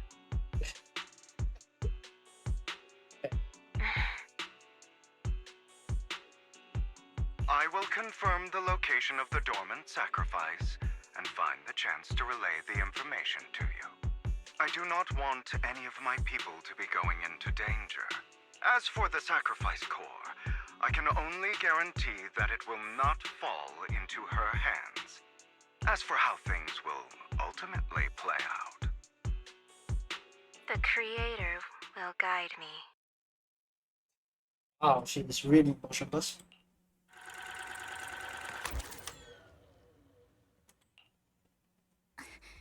Camille was actually destroying the dormant sacrifice? Compared to Camille's motives, I'm more concerned about whether Hugo has more plans lined up. Hugo... he... Wise, Lycon just sent a message saying he's got something urgent that he needs to talk to us about now. All right, let's patch him in. Master Proxy, I apologize for disturbing you. We have just learned that the Ravenlock family will host a banquet tonight. This banquet is rather special, as they're allowing members of their family to invite business partners to attend. With Hartman at the center of controversy, there are many members of the family who are eager to use this opportunity to replace him. The mayor has been spreading rumors of a young tycoon who inherited a sizable fortune and is looking to partner with a person from an old and influential family. This information has lured a young man named Burton from the Ravenlock family. How dangerous is this Burton? So, you want me to pose as this tycoon and use Burton to infiltrate the banquet? Correct. And Hartman's study is also located within the venue. I see. Hartman's study might hold valuable information. And what about me? It seems like there's nothing left for me to do. You can attend as her +1. +1? Lord Phaethon, please go with me! Master Proxy, it seems Miss Vivian requires your presence, so... Yes, just your presence will help me immensely! Okay, sure. Sure. If we go together, we'll be able to keep an eye out for each other. I'll accompany Vivian. I'll send you the time and place for the meeting with Burton. If you encounter any danger, please evacuate immediately or contact me for backup. I hope everything goes well for you tonight. Well then.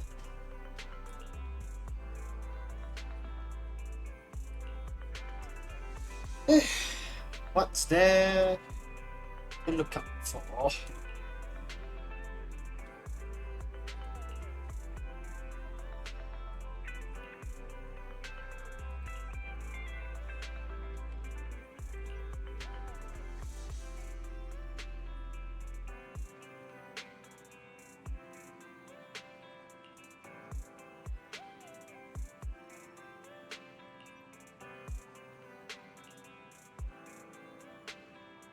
Let's watch that.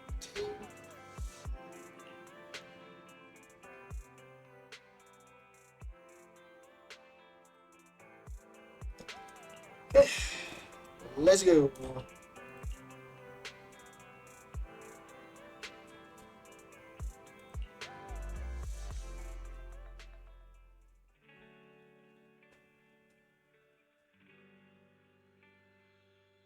Get on.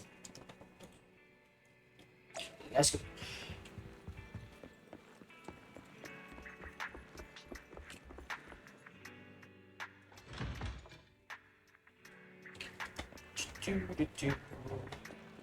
You Mr. Burton by chance? Business partner. Pleased to make your acquaintance.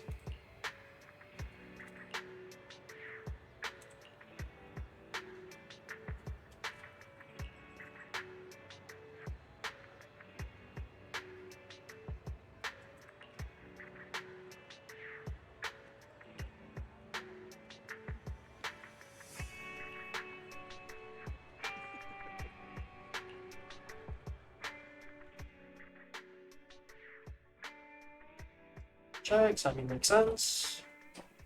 Tops event after all. Miss Banshee, I believe I've shown you my sincerity. Now how about you? Sincerity? My presence here is a show of sincerity. If we're to work together, Miss Banshee, you should drop your pretentious act. I am well aware of the ways of the Ravenlock family. If I were to come empty-handed, I probably wouldn't even be able to make it out the front door tonight. Since I agreed to come with you, and even brought along my most precious companion, does that not show my deepest sincerity? No need for such an off-color joke. Our door is always open for those coming or going. We both know what's what, so let's cut the small talk. I know far more about how the Ravenlock family made their fortune than most here. I am also well aware of why Hartman, despite such a massive scandal, still remains in power. Oh? Do tell. Exaltists, blessing, sacrifice, Landon. Where would you like me to start? How did you know that? No, who are you? Don't be so tense. If I'm not mistaken, it's about time the banquet began.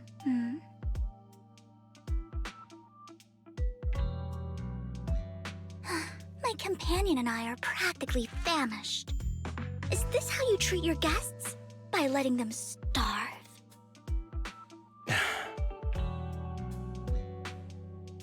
Perhaps when we've had our fill, we'll remember where the sacrifice is hidden. You know where the sacrifice is? So, can we go get something to eat now? And I'm also looking forward to receiving a special dessert from you. We can discuss what you wish to know while we enjoy dessert. Of course. I wouldn't let such an important guest discuss matters on an empty stomach. As for dessert, I will prepare it myself, and I guarantee it will satisfy you. Why was dessert bolted there? Some kind of code, I think. I'll come find you later. I wish you a pleasant evening.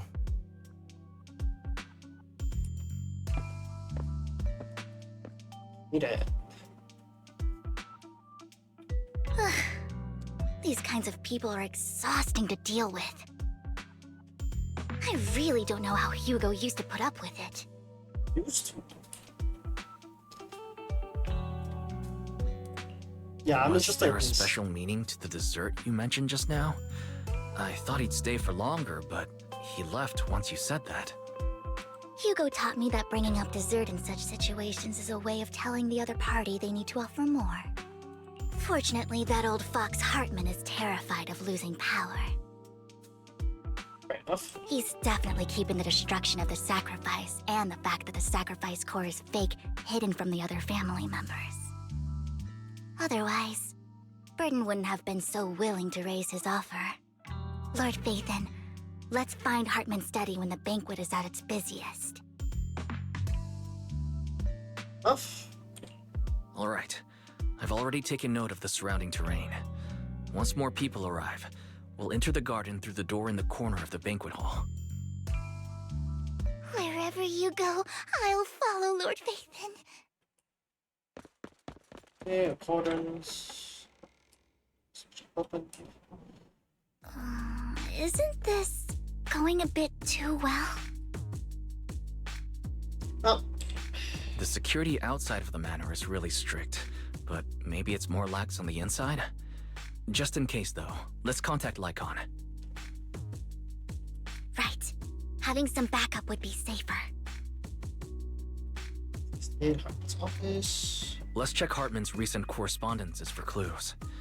I still have concerns about the sacrifice core. Right. Though the core he gave Dina was fake, Hartman might have left a trick up his sleeve and hid the real one. Fair enough, he still might have the one. Okay, time to split. Then let's split up.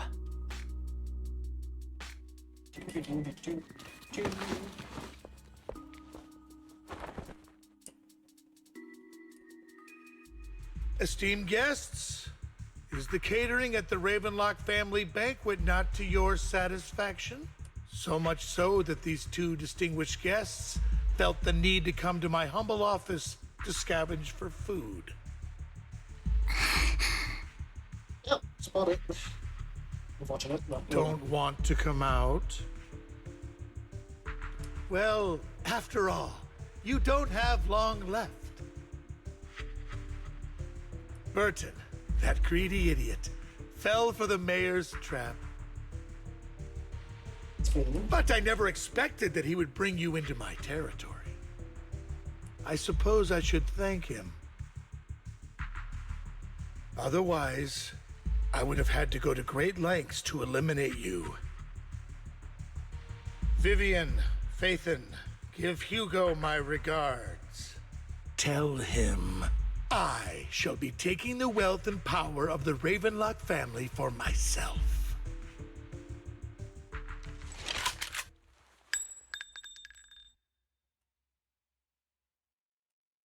The bullet?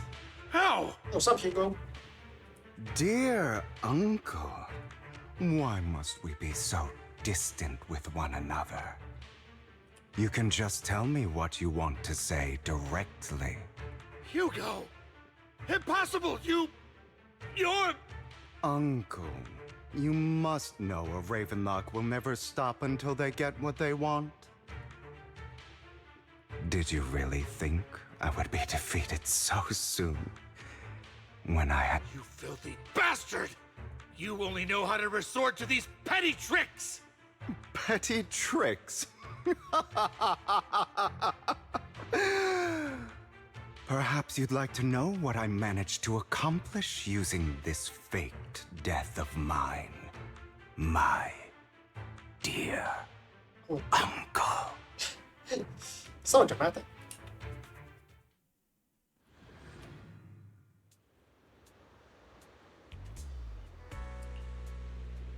Faking my own death. Hope it's all worth the theatrics in the end. Okay, we get to play Hugo.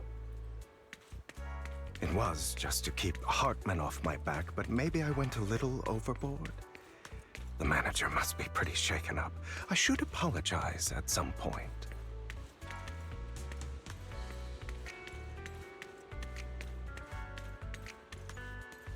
Well then, Lycon. You're taking longer to rest than I expected. Lycon, you think too highly of my physical capabilities.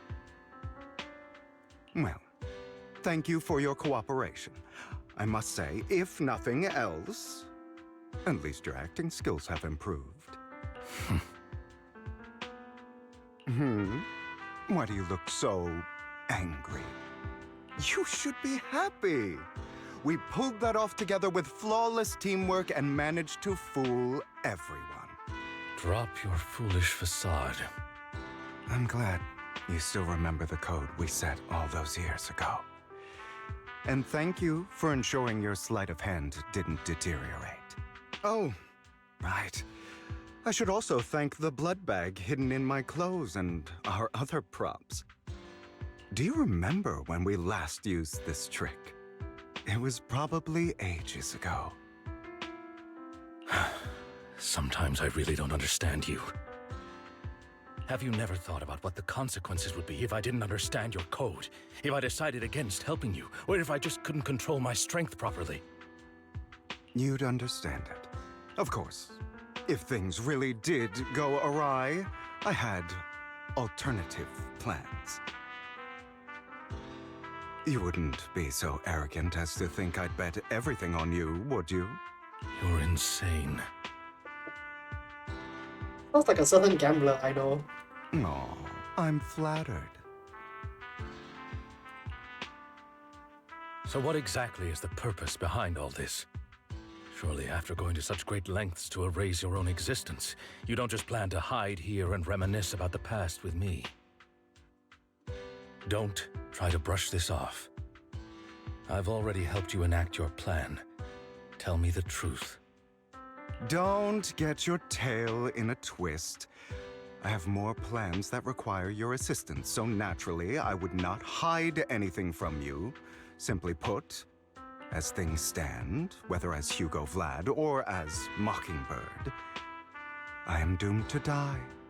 Seems you've made quite a few enemies. As a member of the Ravenlock family, I negotiated with Edmund and managed to obtain resources from Tops for my future plans. I also confirmed what attitude they held toward your master, the Mayflower family.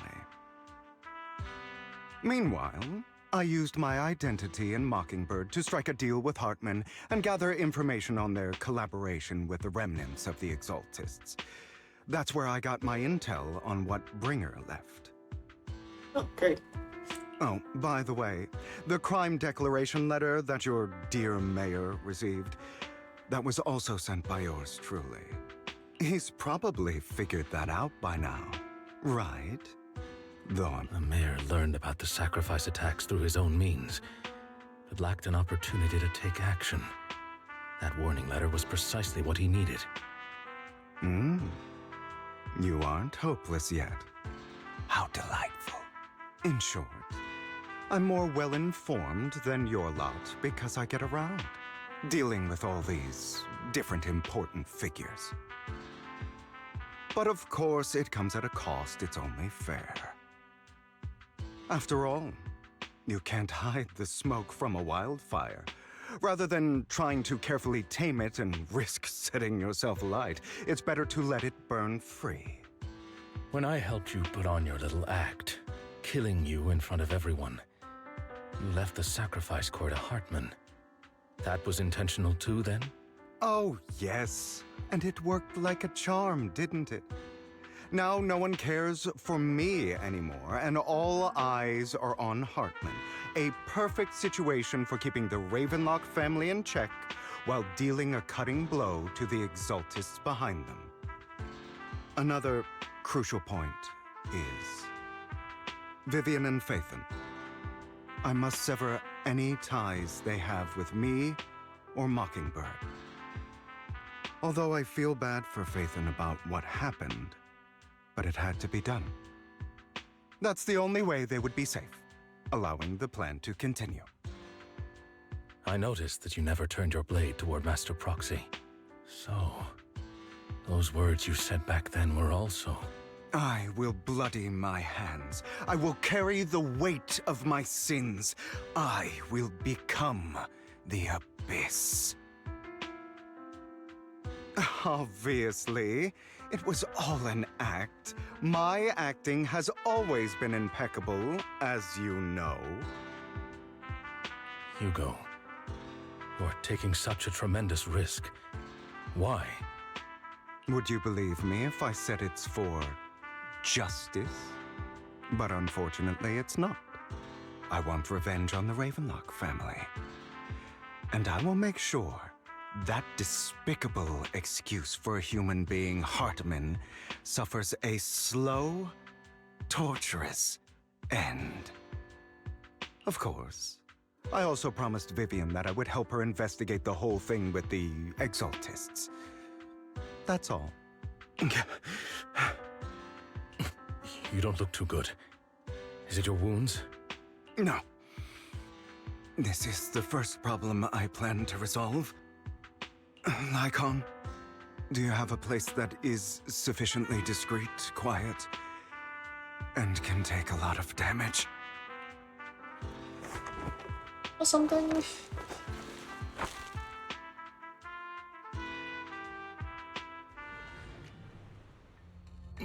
What exactly are you doing? Don't look at me like that. If I didn't have to do this, I wouldn't. Hartman recently obtained a bizarre substance, most likely from those crazy exaltists. After use, it allows control of the victim's mind. To some extent. You were dosed with it. To be more precise, Lycon, I deliberately allowed Hartman to put this drug in my cup to facilitate our previous collaboration. Negotiate. Liquid. After finding out about it, I quickly found someone to help analyze its composition. The good news is he gave me a very low dosage, perhaps because he was afraid I might notice. There's a different medication that can delay its onset, preventing me from actually being under his control. I simply need to put on a show in front of my dear uncle. The bad news is that currently there is no antidote. When I delay those effects, however, they will accumulate and erupt when my body reaches its limit. It may even break my mind. And that's exactly what's happening now. I need to endure those accumulated consequences. So, I will lock myself in this room for however long that takes. I've tied my limbs to prevent me from smashing this place or accidentally hurting myself. Anyway, after you leave, do not open this door, no matter what you hear. I recommend seeking professional medical assistance. This is advice I received from a doctor. Or are you saying you don't believe I can make it?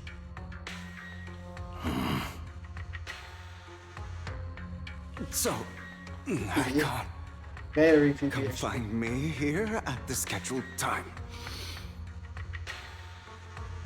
All you need to do is smile and await my victory. What if I want to stop you? You know you won't succeed. You never have. And you never will. Well, time is short. Let's begin. I understand.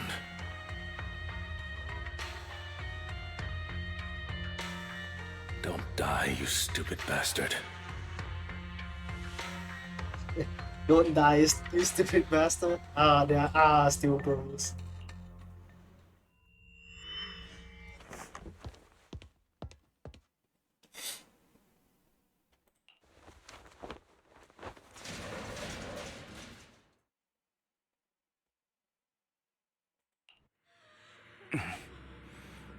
Is this because the side effects haven't worn off yet?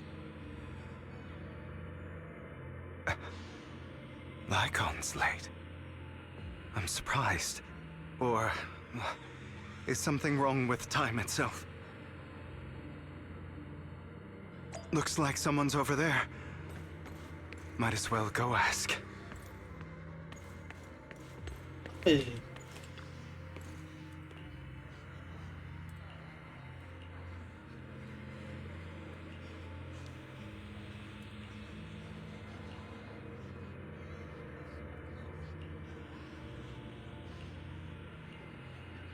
Oh, that's Shiyu. It's all your fault. Actually, let me just go toilet real quick. I'll be right back.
Let us continue.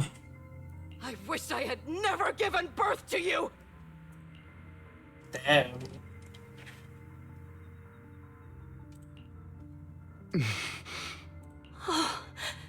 Everything will get better if you just die, right? If you die, he'll come back. We'll have another, more perfect child. One who will inherit the Ravenlock family bloodline. Then I'll be able to escape this pain. So, Hugo, for the sake of Mommy's happiness, just die, okay?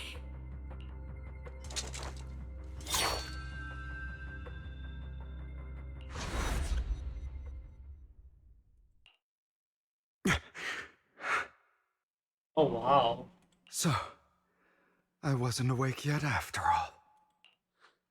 That's because you don't want to wake up again. Who are you? I am you. Hidden deep within your heart. Your most true self. You want to kill her, don't you? Your so-called mother. Every time she beat you without reason, when she tried to gouge out your eyes, when she sold you into that hell, laughing all the while. You wanted to be the one to end her life.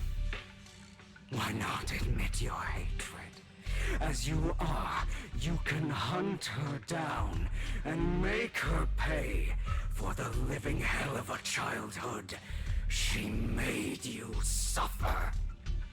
Yes, I hate her. I hate her because she was foolish and shallow, greedy and stupid. I hate her because she doesn't deserve to be a mother. She did everything she could to try and get into the Ravenlock family, believing she could live a life of luxury without having to do anything and never realizing she was a pawn, discarded from the very beginning. So she chose to blame me. Blame me for my heterochromia. Blame me for my very existence. But I won't kill her, because I know it won't change anything. She was incapable of loving me, just as she is incapable of loving herself. Have you been brainwashed by that dog? I mean, that explains why he has issues. Keeping up the act of being some magnanimous and forgiving fool? Don't compare us. I've simply come to understand love or hate. I make my own choices, and they have nothing to do with anyone else. She sold you to the Ravenlock family for a huge sum of money. She used that money to start a new life without you. While she was indulging herself, you were going through hell in the Ravenlock Manor. Does it not torment you? Do you not feel the hatred? Do you not want to demand answers? It's inner demon. Holy shit. Kill her. Only by killing her can you be truly free. For a long time, I thought the same way. But now, well, I want to make a different choice. Stop lying to yourself. You never had a choice. This weak-minded thinking will only lead you to failure. Like before, you'll be nothing but a worm, trampled into the dirt by those so-called elites. Do you still not get it? This is how the world is, and always always has been. Hesitate and you'll be the victim. If you don't grab your knife first, you'll end up being on the other end of the blade. If you want to change anything, you must first become the one who makes the rules. Just like that woman. The only reason she could treat us that way was because we were weak. So listen to me. Find that woman, kill her, and prove to this world your strength! Why forgive them? They don't deserve it. Oh. I'm not forgiving them. Or rather, I don't care about them. They don't even matter, at least not yet. You know, perhaps the person I hate the most, the one I truly cannot forgive, has never been someone else, but rather my weak, powerless past self who could do nothing but hide inside a closet and cry. I hate myself for having neither the strength nor the courage to resist. I hate myself for begging for so-called familial love, even after being treated so terribly. I hate that despite the pain of my wounds, I still hope to receive the carrot and not the stick. And that me is you, correct? So, I forgive you. I forgive myself.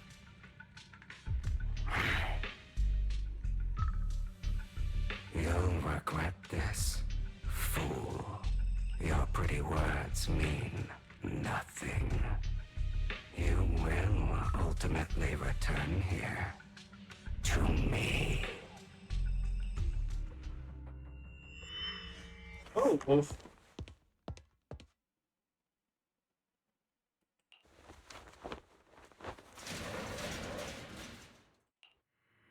I see.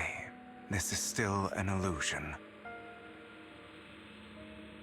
I wonder who's going to show up this time. Serena. Brother! Hugo, let's play hide and seek! I'm already hiding! You'll find me, right? Like you always do! Serena.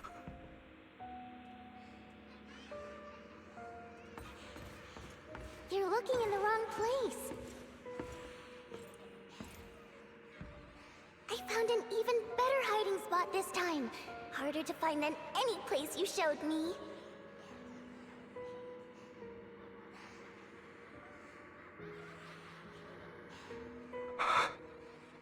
Hey, Hugo. Do you ever wonder why I had to die? It was because of me. That's right. It was because of you. It's all your fault. If only you didn't exist, I wouldn't have had to suffer.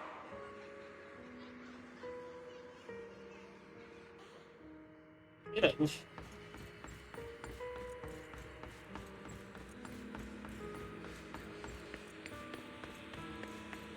Hugo, time to go back. Still looking in the wrong spot. I can't believe you still haven't found me after all this time.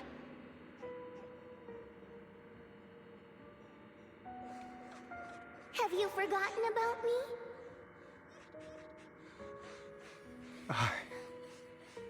I haven't forgotten. It's okay. I'll forgive you. I'll still be nice to you, just like before.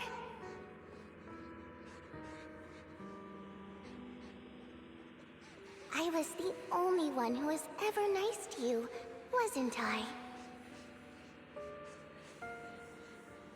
Yes. Then tell me, why do good people always suffer? Why is kindness always punished instead? Tell me, Hugo, why?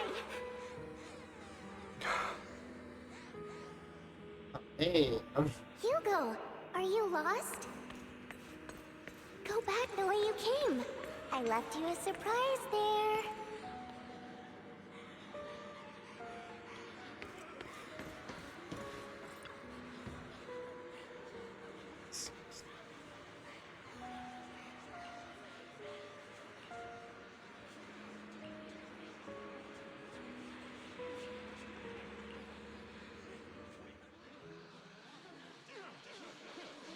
oh, so this is trauma.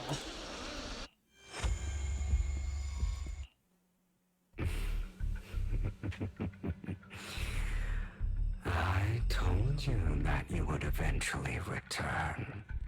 I know, right? Came back in like 3 minutes. We meet again, my friend. I told you, I am you. A side of you that you've always tried to deny existed. Of course. I know. This time it's about Serena. Right? Yes, your half-sister. And the only child in the Ravenlock family who was kind to you. Unfortunately. It was her kindness that led to her untimely death. It was my fault.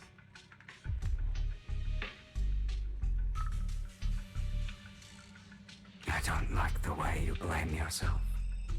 Because that means I'm to blame as well. And I don't think I did anything wrong. Your mother sold you to the Ravenlocks. And your father, he saw your talent and wanted to use you to push the other children into competing with each other. My brothers and sisters wanted to get rid of me from the moment they first saw me. In their eyes, you were no more than a slave. But Serena, their ransom, she was fated to die. They tried to kill me. Many times. But I was careful. And they did not succeed. So they killed Serena, who was weaker, an easier target, and pinned everything on you. Serena died in your place. Those cruel brats thought that by reporting this to Father, they could use it to get rid of you, a rival who threatened their positions. What? Yet, not only did Father not blame you for the incident, he praised you for it. In this world, only the ruthless, cruel, and merciless can stand at the top. And that's exactly what you managed to live up to, no? You found a perfect opportunity thereafter to catch the ringleader of the group who framed you and almost beat him to death.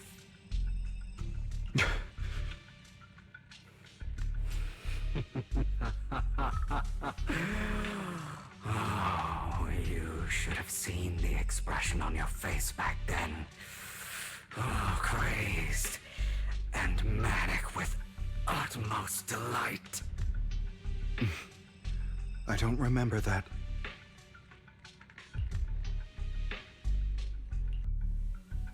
Here you go again, trying to deny your desires. So is this healing game or is this just therapy? I don't exactly know what's going on. Deep down inside, you've always wondered, asking yourself why these evil people never got the punishment they deserved. Why The world is so unfair. Don't you want to rip them to shreds? Just like that day when you beat that boy's face into the dirt until he was barely recognizable. His disgusting blood staining your fists. Recall your exhilaration, your cathartic release of rage, that outpour of hatred. That victory belongs to you. You deserve it. Those brothers and sisters of mine are all dead. I cannot take revenge against the long deceased. They died by Hartman's hand, dying in the power struggle to become the Ravenlock family's heir, rather than by our scythe. Boring. Boring? I find it hilariously ironic. Children who would murder their own kin for scraps of power dead at the hand of their uncle who followed their example. Is that not karma? Power struggles pitting kin against each other, betrayal, suspicion, and hatred between people of the same blood. It's like a curse written into the Ravenlock family's genes. Laughably stupid. Don't forget, my dear, that the same blood flows through your veins.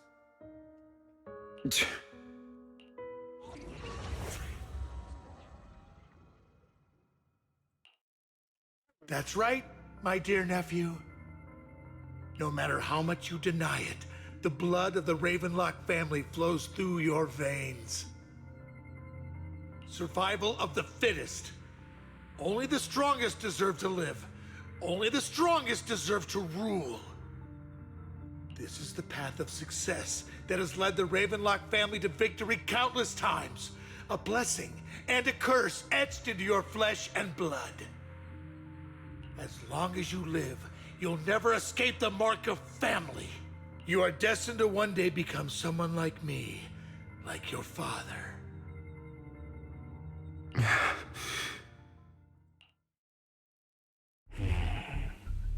Is that fear I sense?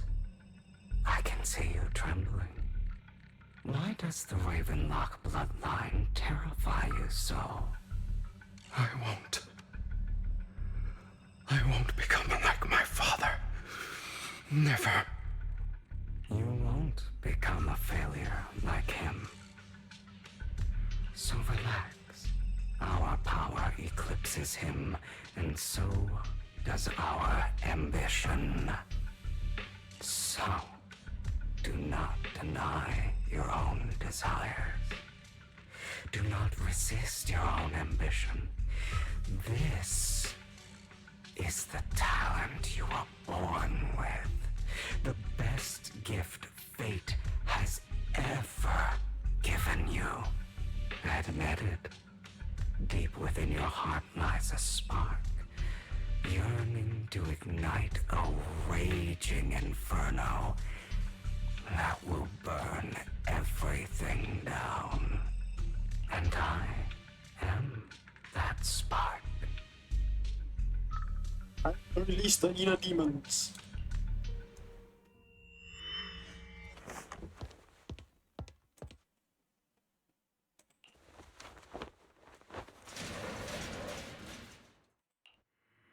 Lycon.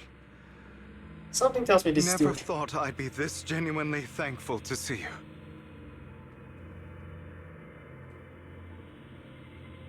Seeing you means this never-ending nightmare is finally over, right?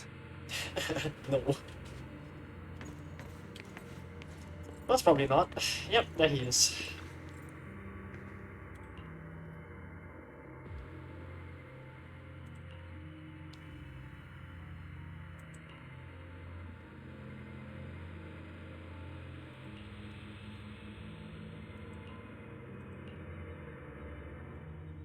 I don't want to hear something like that from you. You have no idea what that man, my father, is really like. A person who stops at nothing for their own interests and ambitions. Just like what you're doing right now. And what do you think I'm doing this for? All of this was part of your plan. You knew where the Ravenlock family was going to be, so you set Mockingbird's target there. To seek revenge, you plotted to assassinate your own father, but he was too vigilant, and you failed.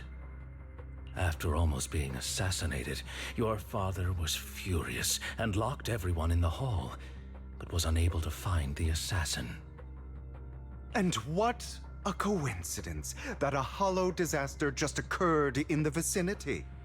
So he used it to eliminate all the unfamiliar faces there, turning them into victims of the hollow, an easy feat for the Ravenlock family. So, the one who killed innocents was my father, not me. You knew what choice an extremist like him would make, and you used the chaos to once again attempt an assassination. This time you succeeded. You killed your own father at the cost of innocent lives. Admit it, Hugo. You don't care about anyone else. The only thing you care about is your revenge. How is that any different from your father? Enough. I'm tired. I may hate him for betraying me, but he wouldn't say something like that. What? Yeah, it's not like You aren't Lycon. You're the other me, hidden deep within my heart.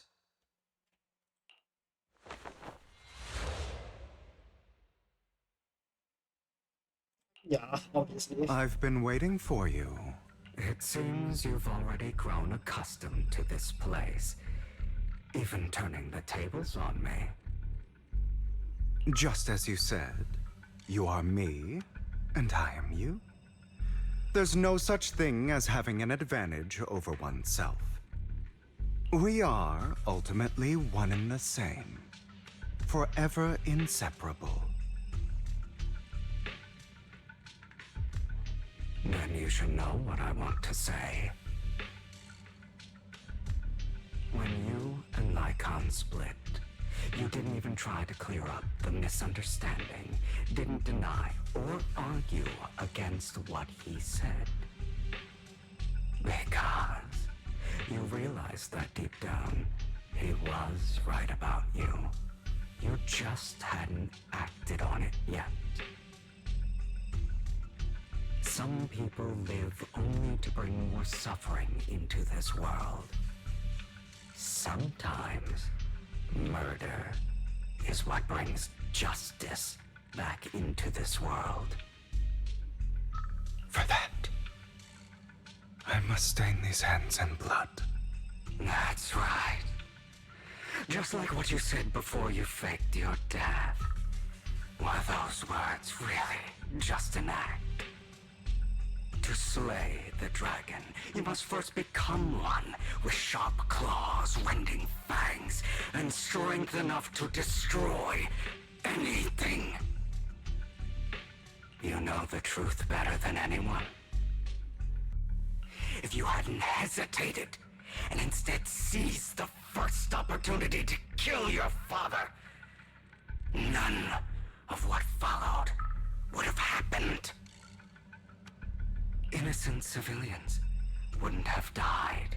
Your partner wouldn't have lost an eye and both legs trying to save people. And Mockingbird would have never gotten to that point. You can save more people. Save good people. Save more lives than the evil ones you take.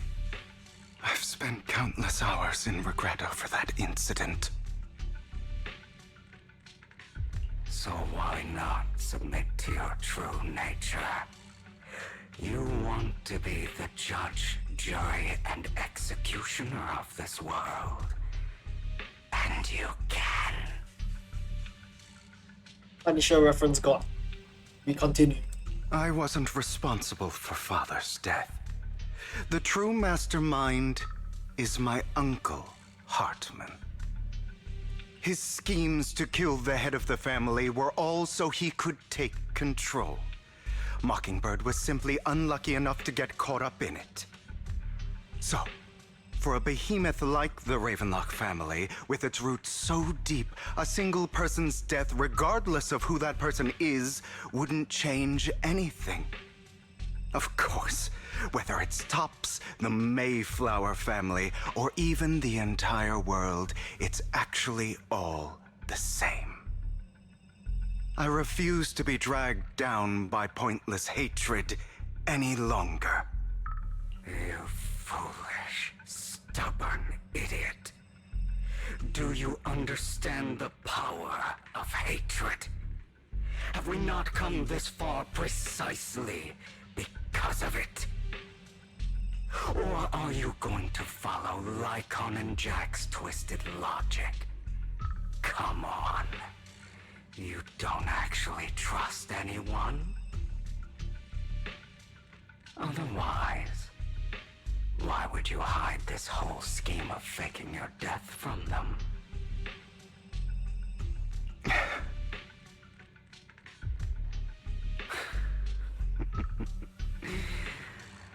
You've built an impenetrable wall around your heart, keeping everyone out. Of course you are right to do so.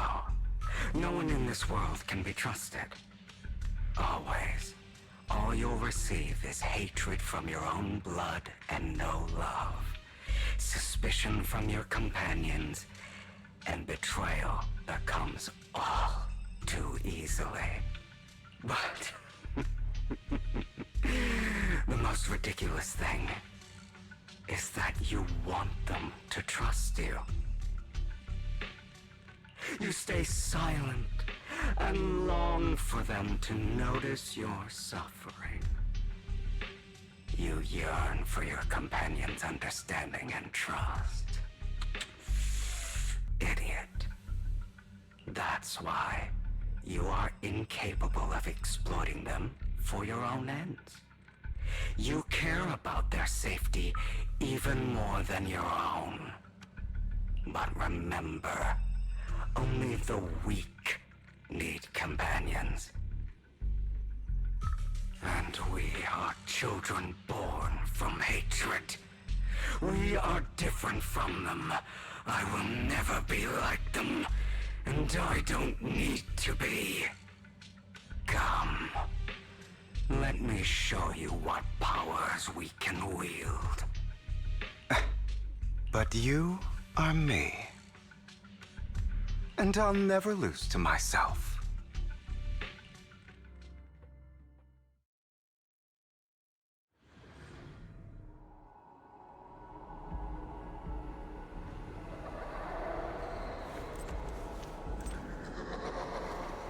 Oh.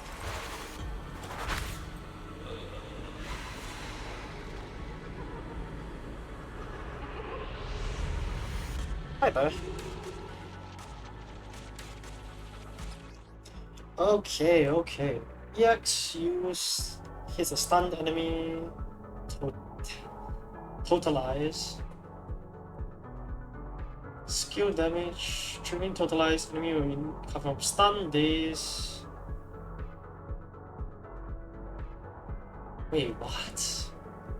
So increasing based on stun. About all the injustice you've suffered. If you choose to forgive, you're betraying yourself. You know that. Letting you consume me would be the real betrayal to myself.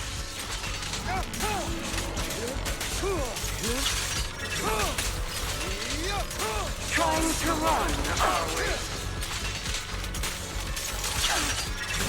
You're just afraid to admit it. Out of my way!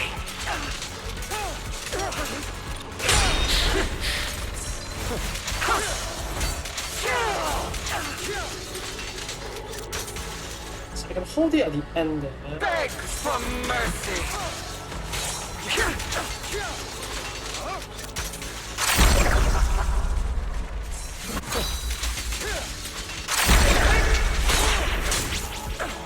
It's my fault. Is that all?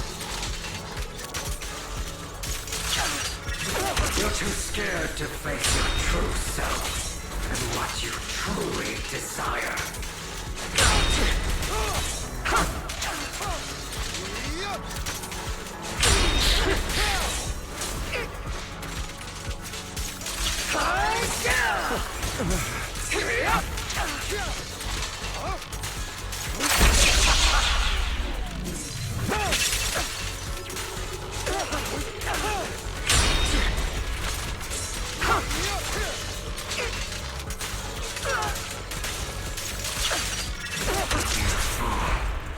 Are you trying to kill me? You think you can just get rid of me?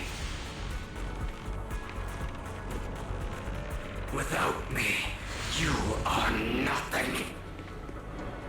For what it's worth, thank you. Don't be afraid. You and I are inseparable. You're part of me, just as I am part of you. Fancy words won't change anything. No. It's not just platitudes. I finally understand now. Some pain only fades when it's seen, when it's accepted. So I won't fight you anymore. I won't hate myself anymore. Weakness, hatred, malice, strength, forgiveness, justice. They're all part of me.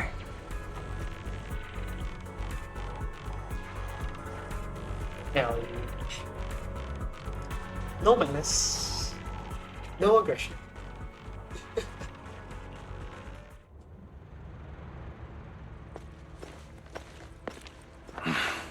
Hugo, it's time.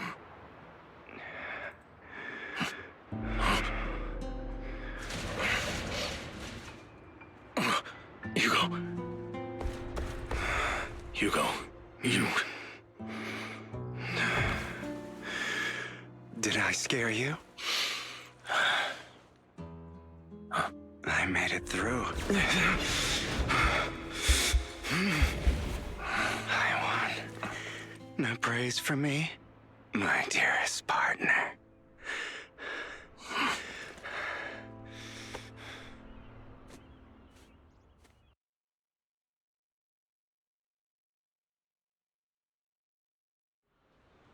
This is just like what I saw in my dream. I guess there are still some lingering side effects. I think he finishes talking.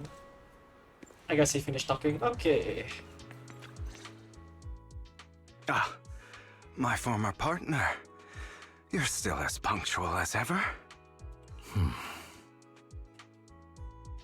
Are you sure you are fully recovered? How about we fight? And I'll show you how recovered I am. I refuse to fight someone who is in need of medical attention.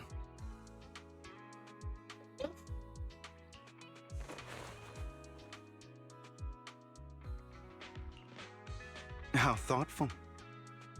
I'm touched. Or perhaps is this simply part of Victoria Housekeeping's professional care?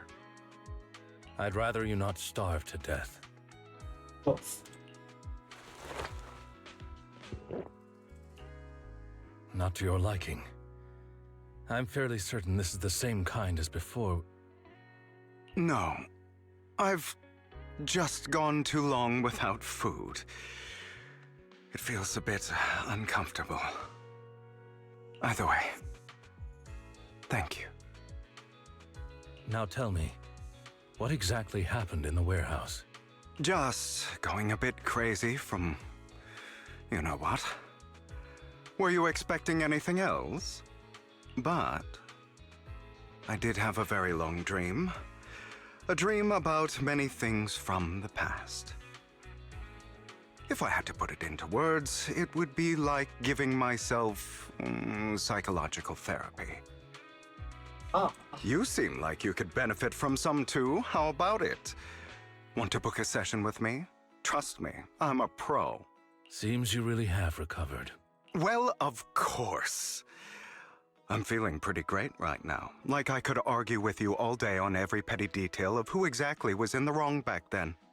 I wanted to ask, what you said about Mockingbird before, when you faked your death, was that part of the act?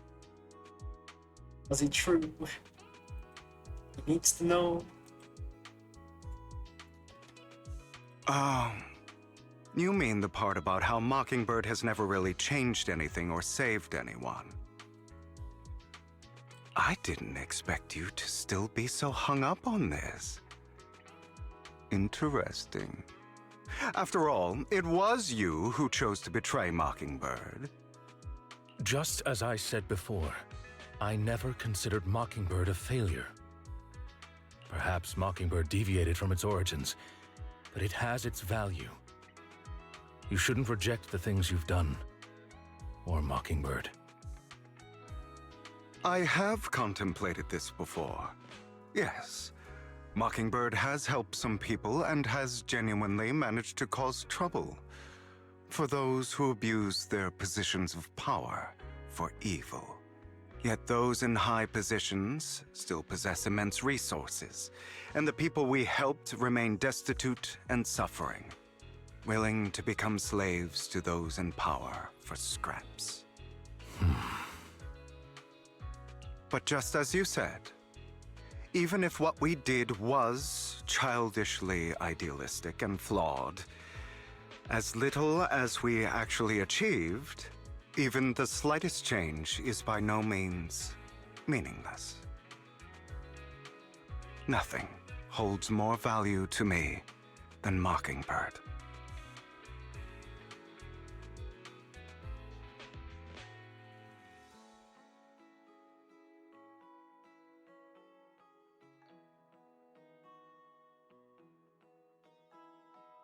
All right, let's catch up later. I still have things to do and need to wrap up my plan. I thought you would rest up first. It's not. As much as I would prefer that.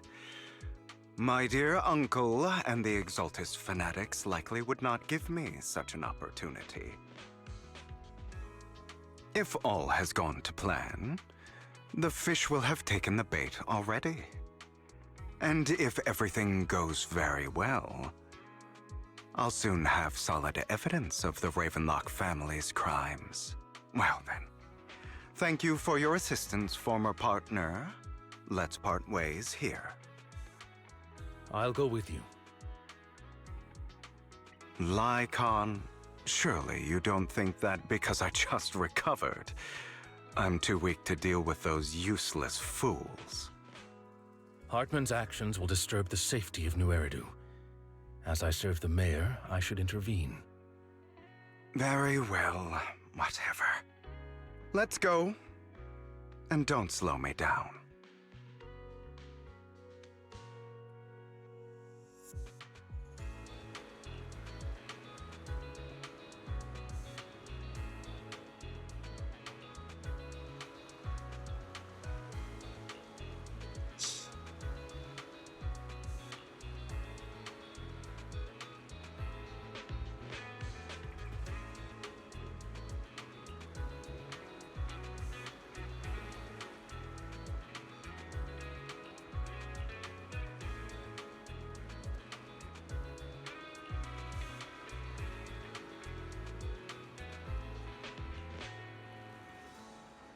Knowing the result is euros.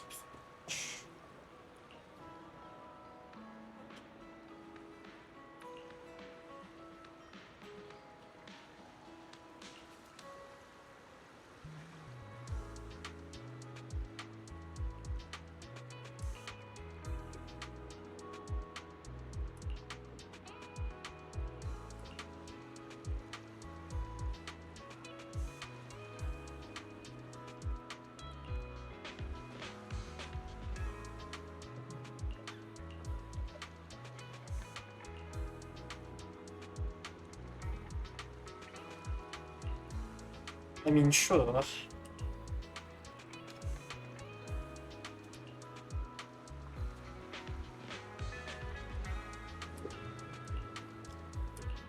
Oh, okay then.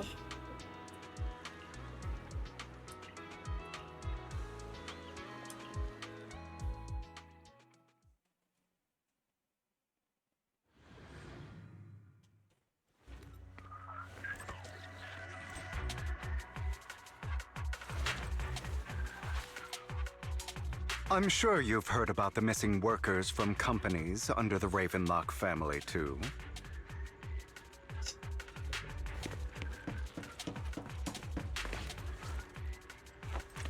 I know where they are.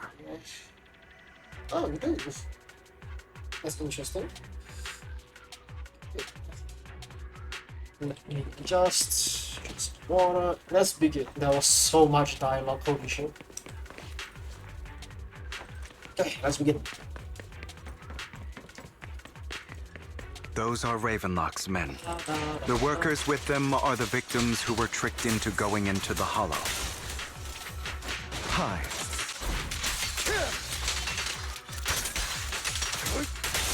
Scram before I get angry. Come on, let's get them out of here. Hi guys.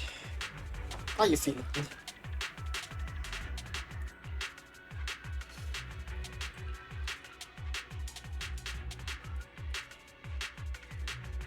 Let's into this hollow, high pay.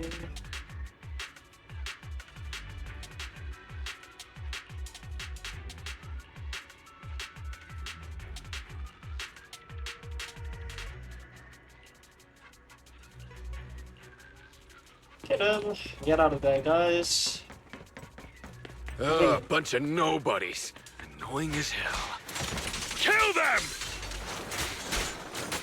You're welcome to try. Freeze all evil!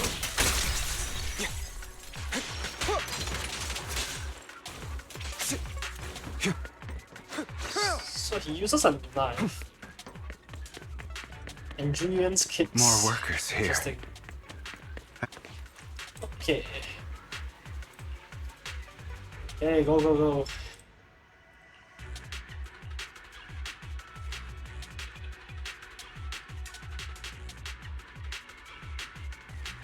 Is Hartman behind this, too? Of course. He threw them into the Hollow like offerings for the Exaltists. To him, those workers are just another resource, no different from the ether his company mines in the Hollow. I knew there was a cutscene or at least a new voice line I'll play. There's more over there. Let's hurry. It's different this time. Don't rush in. Let's listen in on what they're saying first. Smart, smart. I still need more direct evidence to ensure the plan is absolutely foolproof. Please explain what the plan is, though. The compensation you promised. It's all real, right? All we have to do is follow you into the Hollow for some simple tasks, and you'll give us a huge sum of dennies. It sounds real suspicious. Shut your trap. You keep yapping and asking questions. If this is all so suspicious, why were you so eager to sign up for it? Desperado. Because I don't have a choice. My daughter was previously caught in the Hollow disaster and suffered severe corruption. The treatment costs have completely drained our family's savings. So that's why... It's the same for me. A serious illness at a senior age. I need the money. Who would risk taking a job like this unless they were desperate? I'll do it. No matter how suspicious. As long as I can get paid, I'll do anything. Even risk my life. Wait, you people from the Ravenlock family, you're part of a big company in Tops. You wouldn't go back on your word, right? Don't worry, you'll get every denny you were promised. But before we start, you all need to take this medicine first. Okay.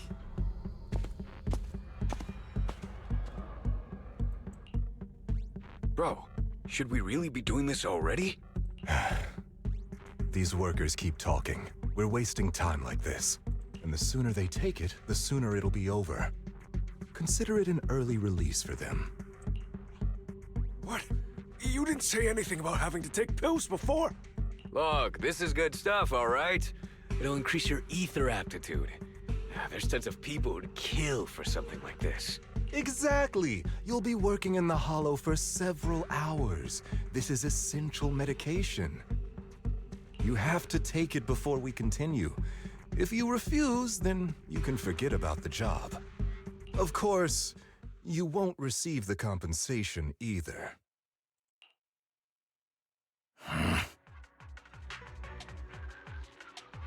Lycon, what are you doing? Rescuing those workers, of course. There's clearly something off about those pills. We can't let them take them. Now is not the right time. As I said, we need more evidence to ensure the plan works. And as I said many years ago, you can't exploit innocence to achieve your goal.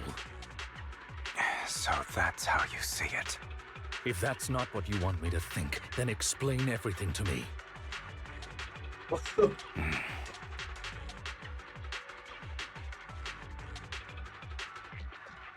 All right. It's a little complicated, but simply put, these workers will be fine. Lying? Of course, it's your choice to trust me or not. But if you try to rush in, I will stop you.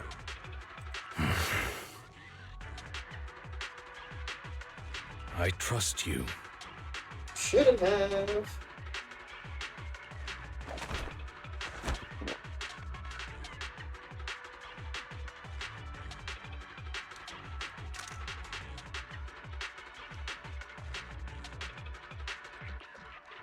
All right.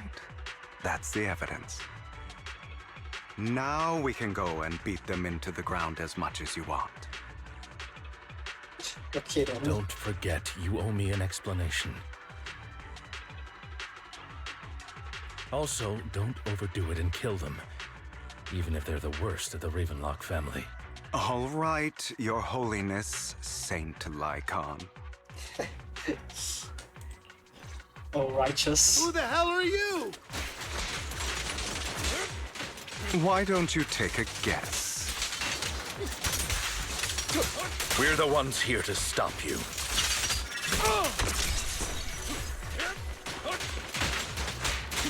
Can't remember the last time we worked this well as a team.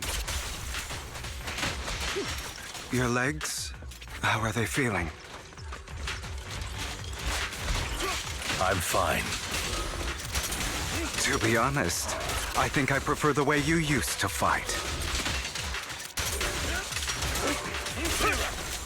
Prostrate. You had a lot more aggression. Repent! I've merely learned to control my strength. Allow me to reap your soul.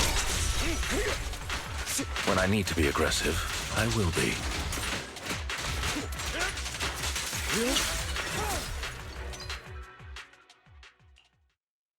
Ah, damn it! Who the hell are you? How dare you mess with the Ravenlock family? Yes, I am Hugo. We come from the Mockingbird. We're here to stop you with partnership of Mayflower and the Victoria Housekeeping Gang.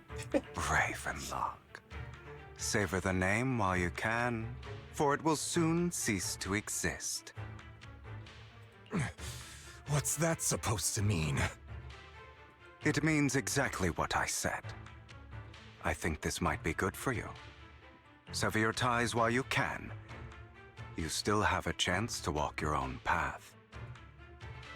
The family's honor comes above all else.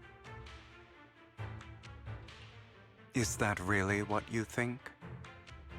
I saw the compassion on your face just now. You're not from the main family, right? That's why you were assigned to these trivial tasks. But in reality, there's no need for you to keep playing this boring game for them. I don't have a choice.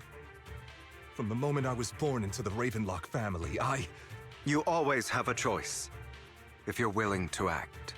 All right, let's end the small talk here.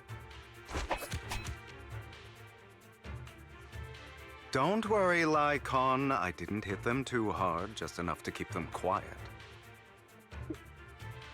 Got a knack for having the shit on me if I don't. How's that? My acting's pretty good, right? As always, a certain someone should take some lessons from you. I'll leave the rest to you then. Okie dokie. Well then. Seems like the Mockingbird infiltrated more than I expected. Okay, now can you tell me exactly what's going on here? As you can see, that worker just now was actually an informant of mine. The pills were swapped out with vitamin tablets. Outside of this batch, some workers have already taken the actual substance Hartman has. But rest assured, the antidote for it is already in development. I found the best in the field to help, and with the data I collected before, we should have results soon.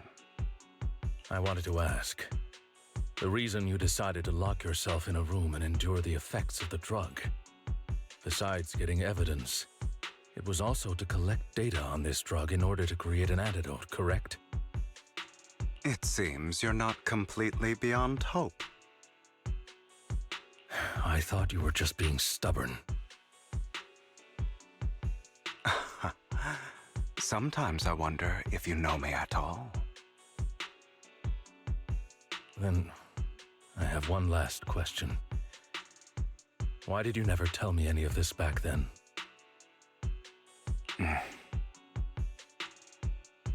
The truth is, I heard everything. That entire conversation between you and Jack. Before he passed away in that small attic. When Jack called you aside and gave you those warnings. When he told me you might go down the wrong path? That's right.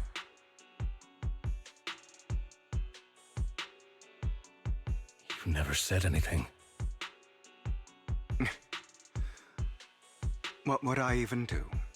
Scream and rage over your suspicions, or get on my knees and beg for you to trust me? You know there's no way I'd allow myself to do such a thing. Besides, back then, even I was confused about myself. Jack, It's all in the past. You don't need to explain anything to me. Enough. We should get going. If we're going to reminisce over the past, we should find a more suitable location.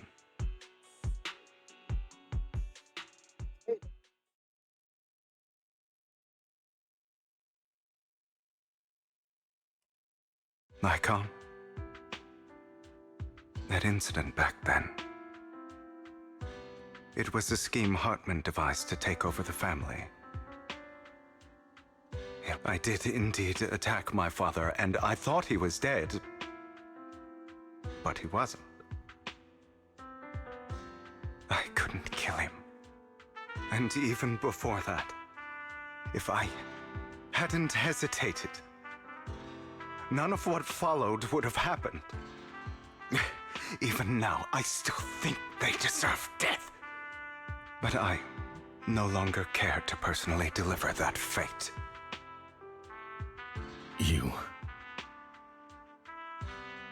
I know we may never agree on that point, Lycon. I once wanted to fight against those ugly truths that defined me, but I discovered that the more I rejected them, the more painful it became. So I could only accept that crazed, hateful, and malicious side of myself. As long as I know, I will never become like my father, like Hartman, That is enough for me. You've changed. But I think that might be a good thing. Don't patronize me. You've changed a lot too, compared to before. I still disagree with Jack's words. And I won't forgive your betrayal. I will walk the path I believe is right. Even if I must tread over thorns and through the mud. But I will also allow you to walk your own path. Like, should I say thank you? You're welcome. Come to think of it, we haven't talked about your legs and eye. It was just an accident, not your fault. I'm doing well now. I hope you are too. On the contrary, perhaps I should be the one apologizing.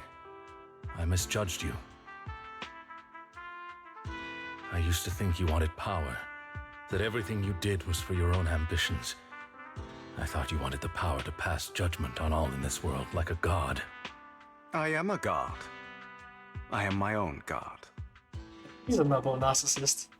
Or you could say that in this world, everyone is their own god. There are many things that we are powerless to change. But there are also many choices we can make. Just as I said before, I am the only one who can kill me or save me. I'm glad you think that way. Let's go. I still have one last thing to do. To witness the end of Ravenlock.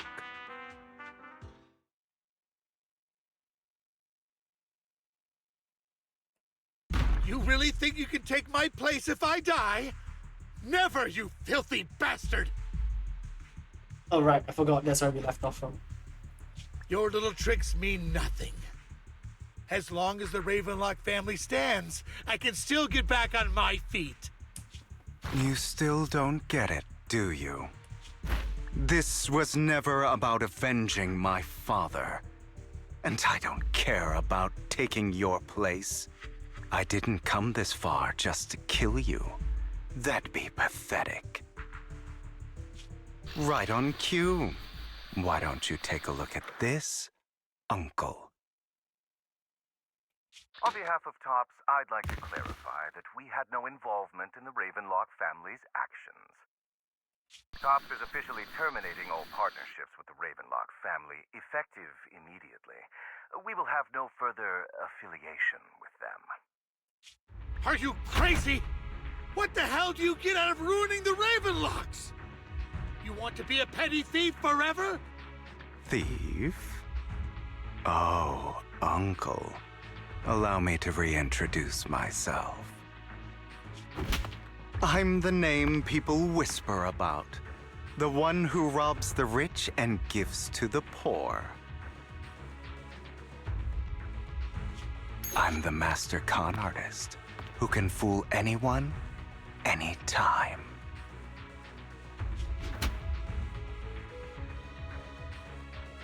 I'm the leader of Mockingbird. The one who turns every headline into my own stage. I have friends who'd catch me if I fall, partners who'd shed tears for me, and allies who always have my back.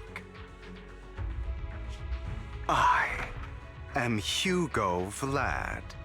You're the one who needs the Ravenlock name. I never did. Chills and aura. You ungrateful bastard! You should have never been born. That's what they've been saying from the start. You flatter me. Same goes for you, Uncle.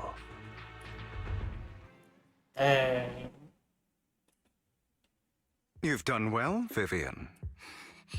You had better give me an explanation. And here I thought this would be a touching reunion. What's with all the anger? Hugo, I'm a member of Mockingbird too. And I mourned your death. Listen, Vivian. I don't want you or the people you cherish to get caught up in danger because of me. I've always been selfish. So I don't hesitate to use you all as variables in my plans. But it is because I am selfish that I also don't want my failures to affect my treasured companions. In any case, if you were in the same position, would you not make the same decisions? Lycon's taking care of everything outside. We should go.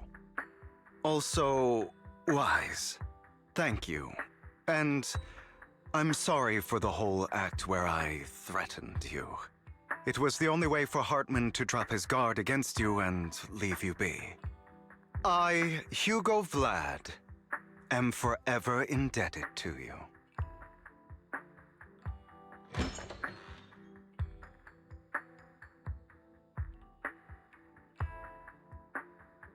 Master Proxy, although it is late, there is some important intel that I must give you now. Okay. Did you know about Hugo's plan to fake his death and everything that's been happening, Lycon? Guess so. I was simply playing along. After all, I could not determine whether Hugo's plan would pose a threat to you. You are a student of the mayor's late friend, and I am obligated to protect you. You still have that habit of finding awkward excuses when you're embarrassed. Mr. Hugo Vlad, if you have any important intelligence to share, please do so with haste. I need to return to rest before midnight. You two sure are, close. For the sake of a certain old fossil's sleep schedule, I'll keep it brief. I learned from Camille that Dina intends to embed the sacrifice core into the sacrifice. Apparently, it will make the sacrifice much stronger. So bring her? Sacrifices created this way will not retain their minds and will indiscriminately attack all living beings, including their creator. So the Exaltists don't do this. It would bring them no benefit. But Dina's concoction can control people's minds. If a person takes the pill and is injected with the serum Landon left behind, the sacrifice would be under its creator's control. Oh, goddamn. Although the dormant sacrifice has been destroyed, Dina found a batch of that serum her father created and wants to create new sacrifices. Putting aside the sacrifice for now, Hartman's sacrifice core is fake. We don't know where the real one disappeared to. The real core has always been here. Here? In Lord Phaethon's video store? Vivian, do you remember when I suggested you give that collectible to our dear Proxy? I remember. But that was just an ordinary pendant. And I've met the person who submitted it. She has absolutely no connection to the Exaltists. How about our dear Proxy take out that pendant so we can take a look? Vivian to the class. Oh shit! How was it not shaking in there though? It looks hollow.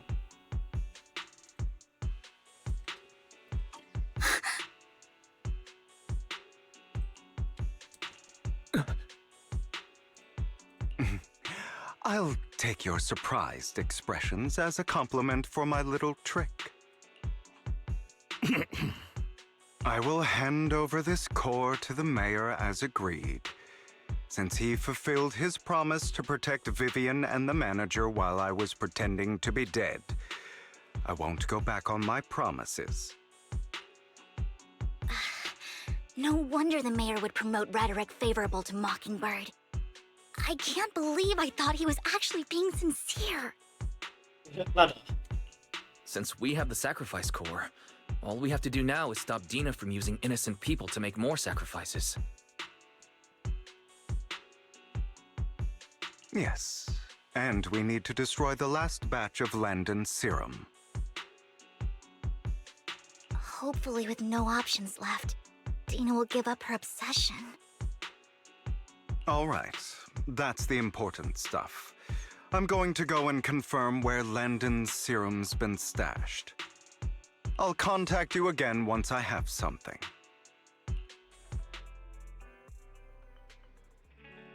Okay then. Just yet, run down.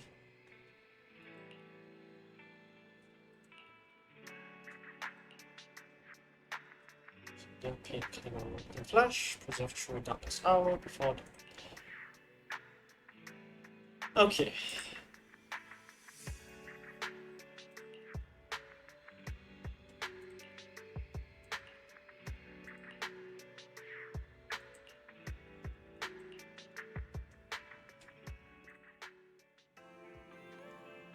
Well then.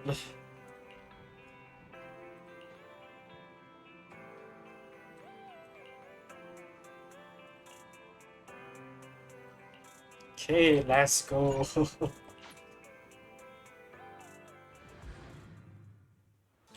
God damn. Oh, this is open now. What's up, guys?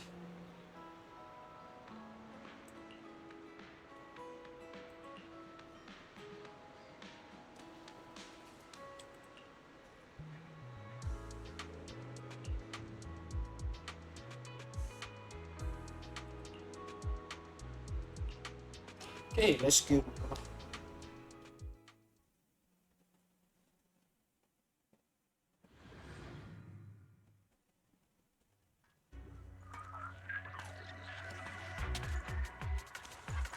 Oh, let's see the Vivian's introduction. Landon's stash should be somewhere nearby. Say no more. I did some digging. Some of the missing workers were brought here too.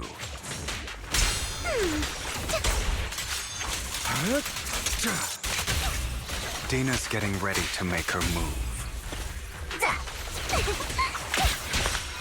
Don't worry, we'll clear them out. Oh, don't touch me.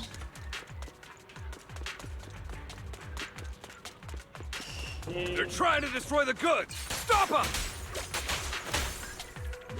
Be gone. We need to take care of the guards first. I'm here.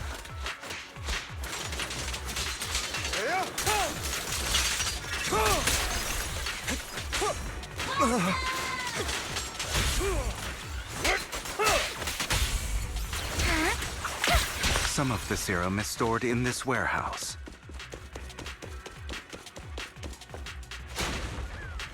You're not taking anything from here. Hugo, get the guards first.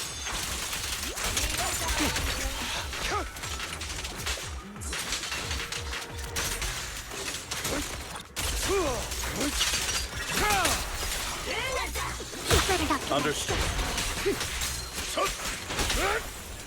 You just stepped into your own grave!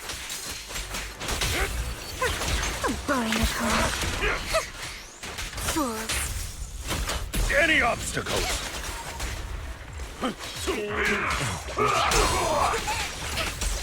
Say no more. Let order and madness dance!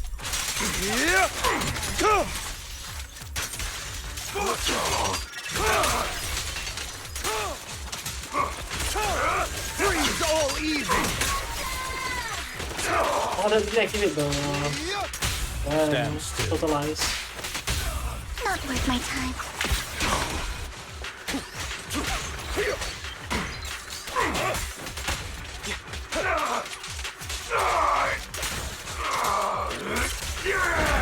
Leave it to me. Notice me.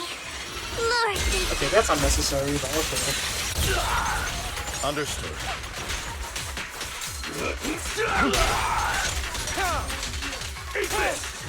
I'm part of Mockingbird too.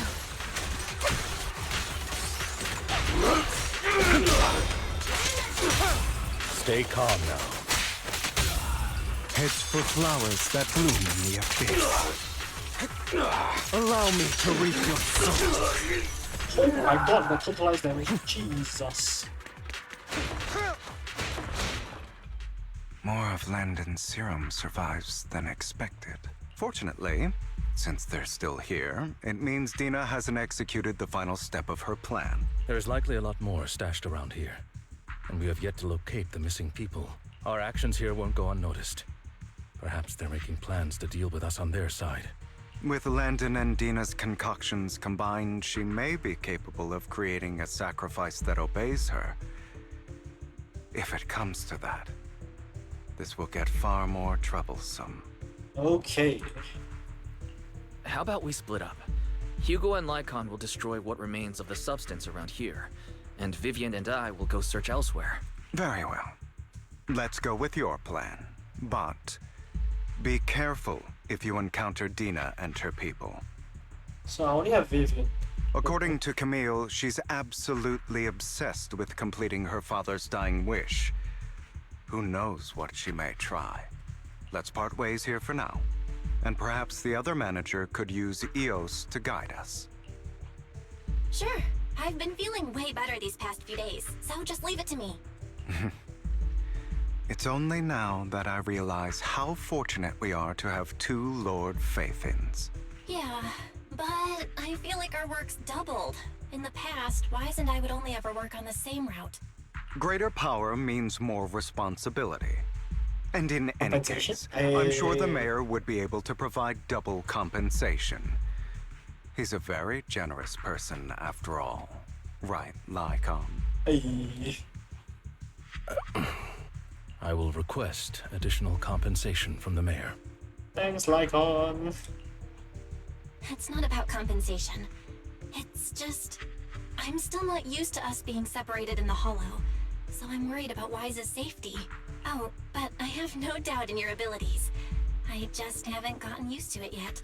Thanks, sis.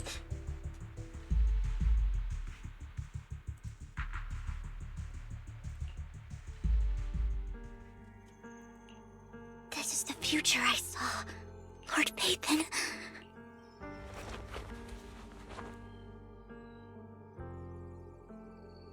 I'm sorry. This time, I will make sure the future I saw does not come to pass. I don't want to bring you misfortune. That's all I wish for.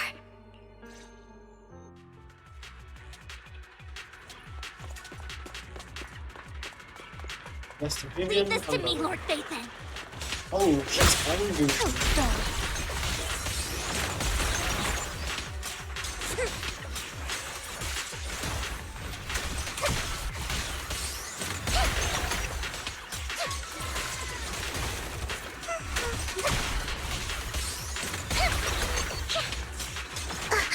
Don't touch me. Better not get my dress dirty.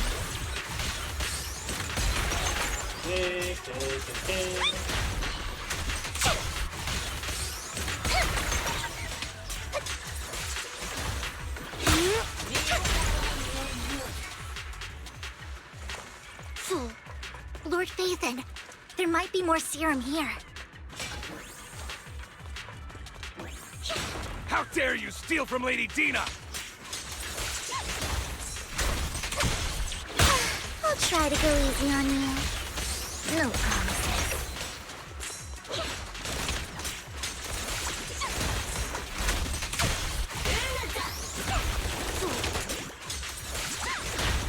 Thank you, Mr. Robinson.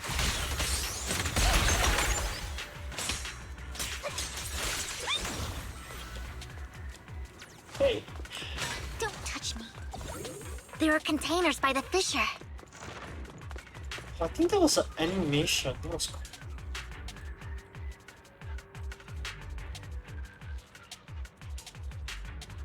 And materials, so many materials. Oh, so those are all that material.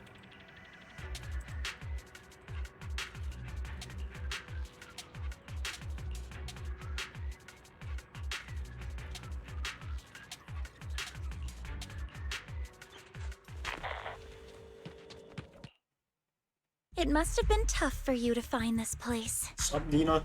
Vivian, if you had stayed out of it, I wouldn't be so eager to get rid of you.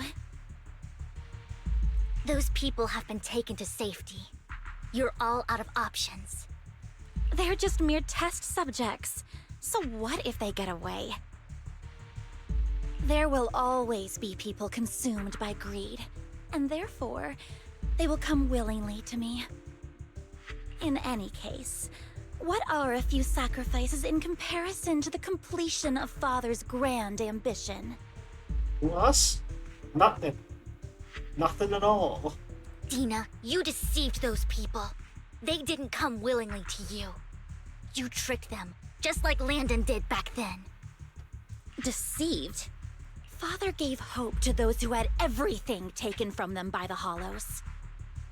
Vivian, you once rejoiced at the hope Father offered you, too. Before Father took you in, you were no more than an omen of disaster that no one wanted. It was Father who gave you shelter and a purpose for existing.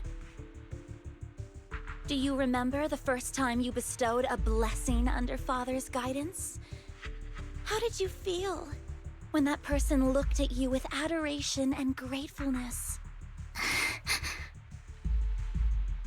That was the first time you felt hope.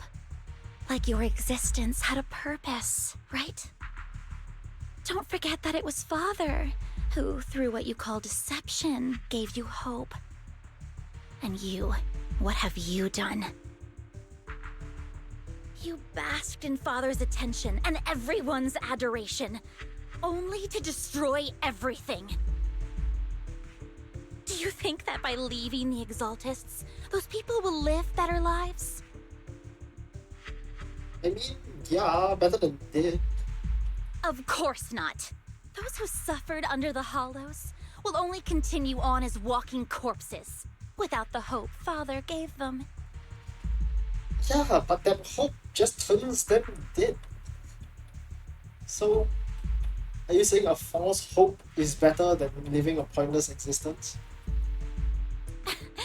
Do you really think you're some sort of savior, Vivian? I argue the opposite, actually. In the end, you're just an ungrateful brat who brings misfortune to those around her. It was you who destroyed everyone's hope. Not everyone wants to live in false hope, Dina. I mean, yeah, that's probably what she's trying to say. You say it's because of greed that people willingly become your sacrifices. Perhaps those people aren't entirely virtuous. But that greed is just wanting to live a better life beyond the Hollows. Yeah. What you and Landon have done was never about giving people hope, but stop lying to yourself. Deep down, you know what Landon did was cruel. No. Back then, when Landon wanted to inject you with the serum, the fear in your face was as plain as day. I saw it all clearly. If all of this is as righteous as you claim, then why did you make such an expression, Dina? Don't look at me with such pity! Father did nothing wrong. All of this is to make something of the Hollows other than disaster. That's everyone's only hope. Dina, it's not too late to stop. Stop living in this lie. Is it though? You know what would happen if a sacrifice loses control and escapes the Hollow. It's not the Hollows that are to blame for those people's deaths. But the hope you keep talking about. That will cause more despair and claim more lives. That is merely the necessary sacrifice to accomplish a greater goal. No one deserves to be a sacrifice. Your hypocritical magnanimity disgusts me. I can always go and get more test subjects if they've escaped. And I will be able to replicate Father's serum with enough time. With you gone, I'll be able to complete Father's gift to the Creator and fulfill his last wish. Camille, release the failed subjects. Oh. Lady Dina. Camille, are you going to do what you did before? You keep saying you'll follow the Creator, but it's all lies. Lady Dina, the Hollows took my family from me. I understand that there's no way to get back what I've lost. It was Lord Landon who told me that the Creator would guide me. One day, Hollows will no longer be disasters. Everyone will be able to survive inside them. I look forward to the day when this hope becomes reality. I watched you grow up, and I know that you've always looked up to your father. He gives you hope. And I destroyed that hope with my own hands. I know the pain of loss, so I've always felt guilty. I want to atone for the hope I destroyed. But Dina, I don't want to ruin more lives, and I don't want to continue watching you destroy yourself. Vivian is right. Not everyone wants to live in false hope. Camille, are you abandoning me too? I'm not abandoning you. I just don't want to see you go past the point of no return. The point of no return? I passed that point ages ago. No, Dina. You can still turn back. I'll be your way back. Where are you going, Camille? I made a deal with Hugo and the mayor. If someone needs to take the fall for this, let it be me. I did it. I've been forcing Landon's only daughter, Dina, to research how to create sacrifices. I colluded with the Ravenlock family for my own gain. Everything Dina did was under duress. Since I've kept her captive for so long, she doesn't have the skills to survive as an independent member of society. She'll need a caretaker and teacher. Someone who will look after her and educate her. No! I refuse, Camille! I refuse to accept this! Dina, I'm going to dispose of those failed subjects. I won't allow it! You'll die! I won't allow it! You can't leave me. I command you! You've always followed my orders, and you will follow them now! It wasn't your orders that I've been following. My younger sister, who was stolen from me by the Hollows, also had such beautiful red hair. When Landon told me the Creator could bring me hope, you were standing there, right behind him. So this is some called guilt? I was certain, then and there, that this was the hope the Creator had given me. Start over, Dina. You still have so long, so much time. You'll make friends, find people who love you, and make many beautiful memories. That's not what I want! Camille, you're not allowed to die! I won't allow it! I won't allow it! And she goes. Goodbye, Dina. And I'm sorry, Vivian. I'll leave the rest to you.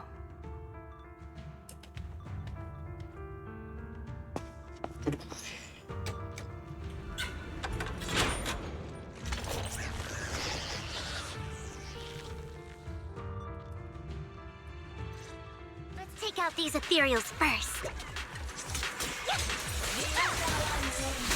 We can't let Camille's efforts go to waste. Take my dress dirty and you'll pay.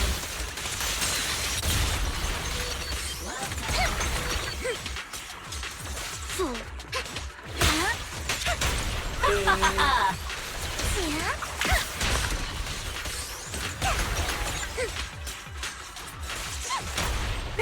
What? Why do you target this guy? Don't touch me.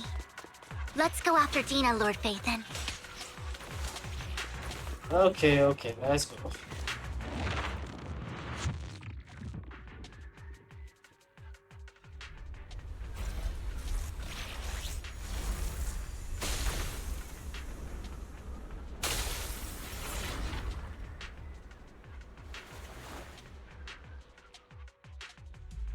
you satisfied now, Vivian? You were the one who brought yourself to this point. You're saying this is all my fault? Losing my father, losing Camille. I wish you had never come into my life. At first, when Father brought you home, I was happy. There are so many Exaltists, yet Father never allowed me to get too close with any of them. I never had any friends either. But when Father brought you back, he told me to take good care of you, that you were my first friend. I was also so happy the first time you took my place in helping Father select a person to receive the blessing. Because it meant you were different from all those other people. You could stay with me. But soon, I grew jealous. You took the attention that should have belonged to me. You even took Father's love from me. It's only because of my ability that Landon... I know, but... Vivian, jealousy is something you cannot control. Of course, the same goes for fear and hatred. I was terrified that one day you would look at me and shed tears. I mean... shit. I knew if that day ever came, Father would not hesitate to force the blessing upon me. And when that day did come, I hated you for causing my father's death. Tina, you knew everything about what happened back then, so why are you still defending Landon? And why didn't you tell me back then? If I had known earlier, maybe I could have found a way. Because it's the only thing that makes me more special than you, no? It proves I had Father's trust. I was more useful to him. Vivian, you said you wandered without a home ever since you were young, hated by anyone you encountered. You were happy to gain recognition from everyone and help Father when you were among the Exaltists. But in the end, you discovered you were being used, so you felt betrayed and hurt. Then, what about me? All I ever had was my father. I've never known a life outside of the Exaltists. Ever since I was young, my only purpose was to help Father select who was to be blessed. The only purpose I had was my father and the Exaltists. I've never been taught anything else, Vivian. It is what little value I have, and have ever had. In the end, you took even that from me, and completely destroyed it. You think you're doing good and fighting evil. You've only managed to affect a small part of your world. But have you ever wondered if maybe that's all there is to my world? I never wanted to hurt you. Hey girl, I know you have problems. Probably seeking other venues will help. You were also my first friend. And that's why I wanted to save you back then. Save me? You and Camille all talk about saving me. Why don't you understand? To me, loss is so much more painful than death. Tina, you can start over. Everything Camille did was so you could live on. Let's leave the Hollow together. There are so many amazing places in New Eridu. This time, I'll take care of you. I've also met so many amazing people. I'm sure they'll love you too. Okay, Tina? Vivian, I can't forgive you. And I don't want to forgive you. I have nothing left. If what little hatred I do still harbor were taken from me, well, I refuse to be so pitiful. I won't apologize, Vivian. Well then.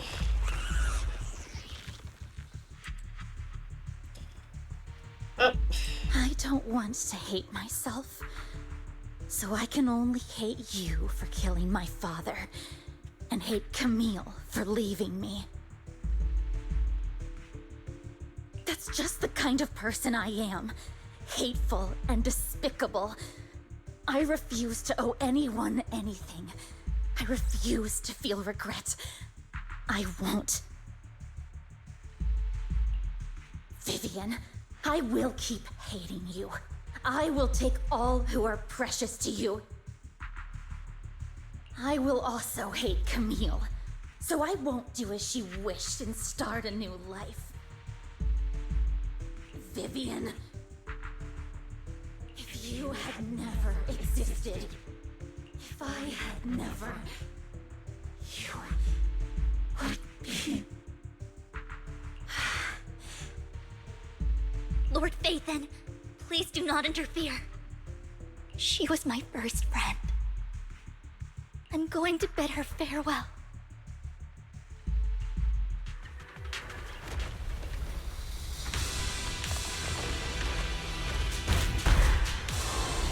Oh, what the hell is that?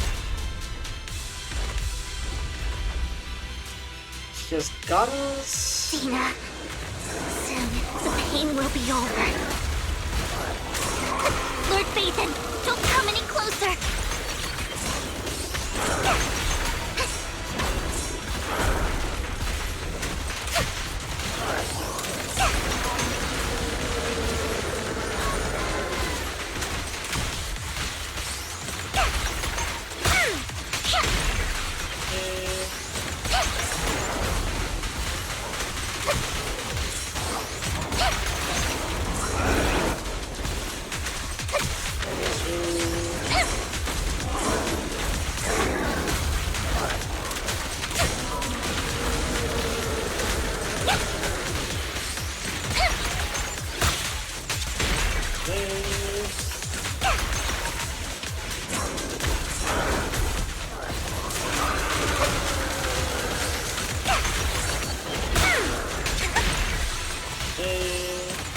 Who dares get between me and Lord Phaethon?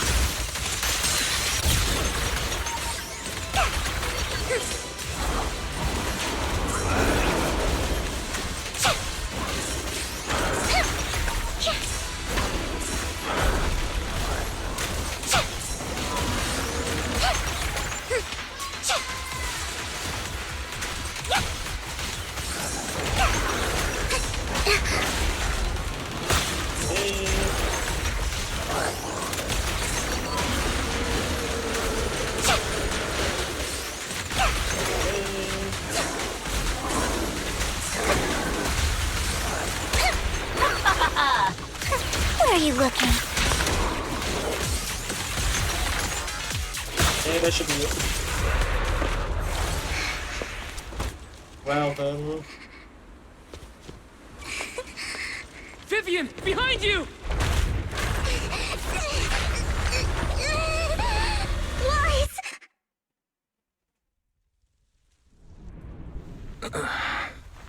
What happened? What the?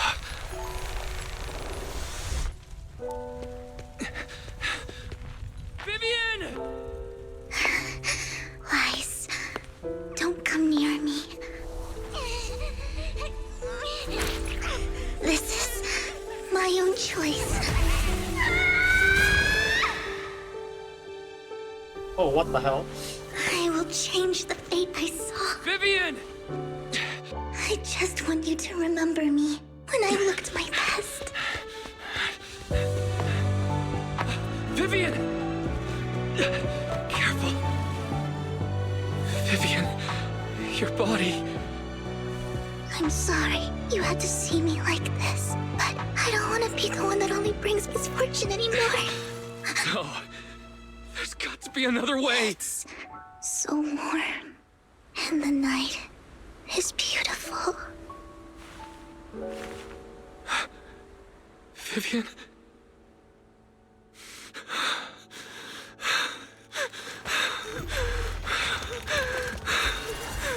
No! It can't end like this!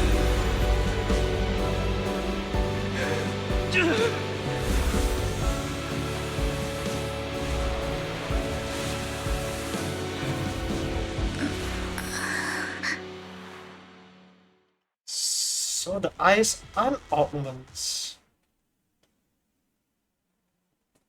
Maybe the eye is an augment, I don't know.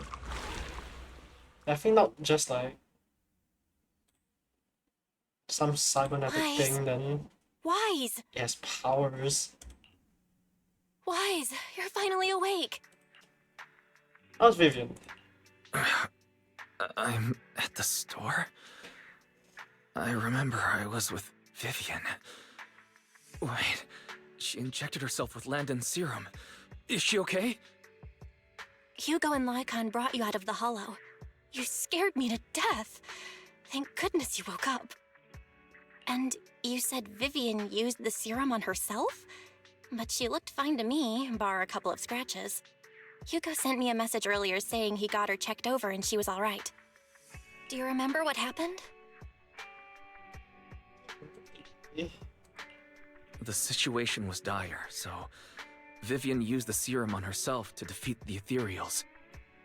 I can't describe exactly what happened. I saw something blurry, but I just wanted to stop Vivian's corruption process. I don't know exactly what I did, but then I lost consciousness. What happened after that? When I let Hugo and Lycon there, it was just you and Vivian lying there on the ground. We couldn't wake either of you. Let's put that aside for now. Do you feel any discomfort-wise? I'm a bit dizzy, but otherwise, I'm fine. Don't worry. Phew, that's good. You should rest for tonight. Hugo and Vivian said they'll come over tomorrow, so we can discuss the details then. Hey. Okay. Sorry for worrying you, Belle. Good night. Holy shit. Wise, you sound wasted. Get to sleep. Lord Phaethon! How are you feeling? No headaches? Leg pains? Heart palpitations? Loss of appetite? Oh, you look fine, Vivian. That's great. Vivian? I was just so worried. Sorry. Anyway, Lord Phaethon, I'm so glad you're okay. What happened this time was all my fault.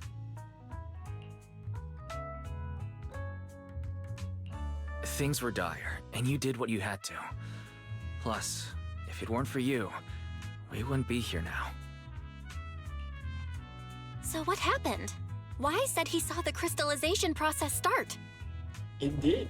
But I didn't see anything through EOS. Hugo? Lycon? Did either of you guys see it? Allow me to explain. Miss Vivian told us what happened after she awoke, and the mayor arranged a full medical checkup for her. Based on the results, Miss Vivian indeed shows mild corruption sequela. But if the crystallization process had already started, the lingering effects should be far more severe. Yes. To be precise, if the process had already reached the point of mass surface crystallization, it should have taken no time at all to become an ethereal. Yeah, supposedly. So, the mayor theorizes that it was the etheric energy within Master Proxy's body that affected Vivian's condition and the surrounding etheric particles, causing Vivian's corruption to recede. I don't know what that means. Essentially, corruption is a reaction between the etheric particles inside the body and in the surrounding environment. Therefore, it's not necessarily irreversible, just that currently our mainstream method of defense is prevention. Etheric energy. I'm having a hard time believing that, even if it's coming from you, Lycon. It's almost like you're claiming I can manipulate etheric energy. Master Proxy, you are special. Thank you, but I don't know what that means. This is a gift your teacher left you. A gift from our teacher? How come I never knew about it? I don't know all the details, so I cannot explain everything to you. My apologies. However, Miss Yixuan might be able to answer some of your questions. Oh, cool. She will visit you sometime soon, so please feel free to ask her any questions you may have. She has quite an eccentric personality. If she causes you any inconvenience... Yes? File a complaint. Can I file a complaint about her with you if she does?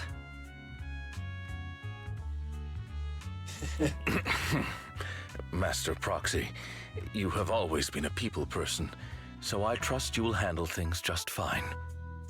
Why, thank you, but you never know what happens. The way you said that just makes me more worried. In any case, the mayor has asked me to give everyone his most sincere gratitude. Unfortunately, the mayor could not come personally, but has promised everyone a favor. Provided it's within his means, he will offer his unconditional assistance once. There is no time limit on this favor. Unconditional, What if I wanted his position as mayor? If that is what you desire, then the mayor and his subordinates will be first in line to vote for you in the next election. As for the other votes, you'll have to work for them on your own.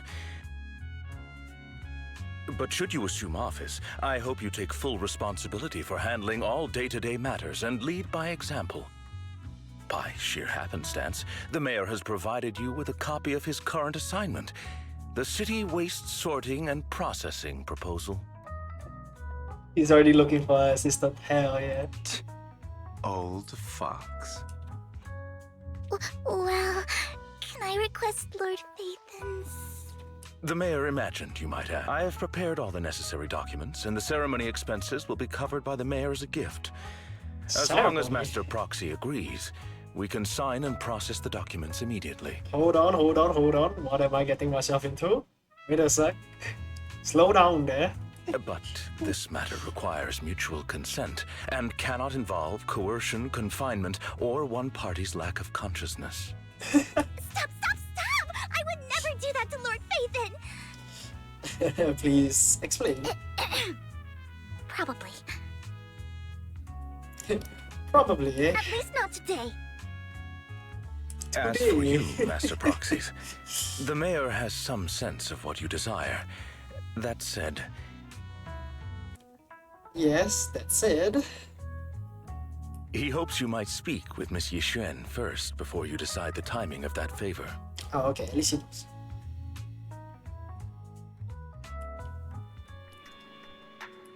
Everything fine.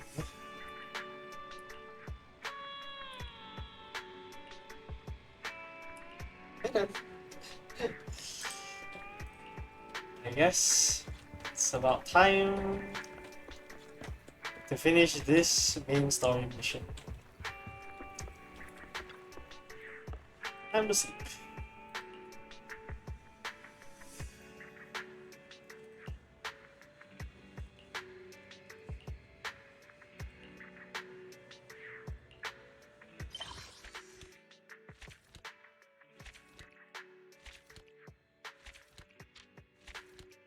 Hello. Hey.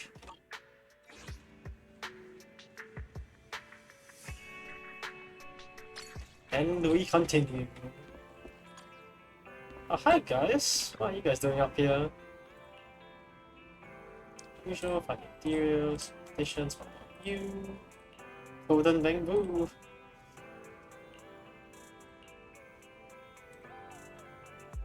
Okay, after you, right.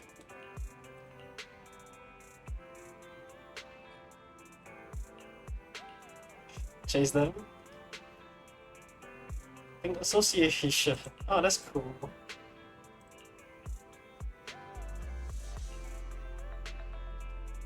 Oh, stupid, got them. That sounds like a totally legit ski.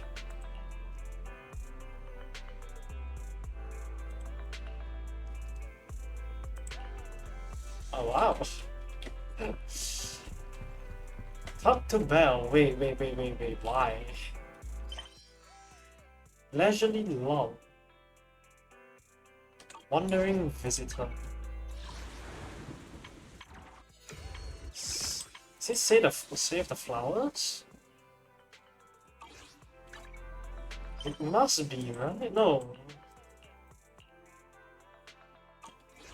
Huh. Shiyu, next time.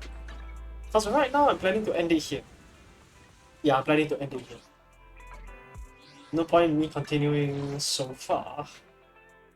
Alright, I did this. Ethan returns. Ooh. Combat. Yeah, I did this on my own time. In story. Yeah. Okay, let's start. Internet level. 3 pools. 1 hamster cage. Hey, that being said, I feel I should do some pulls. Just for fun. This one, yeah, this one. Again, when I have 10, then I'll pull on 10. Not 10 times. No point doing it.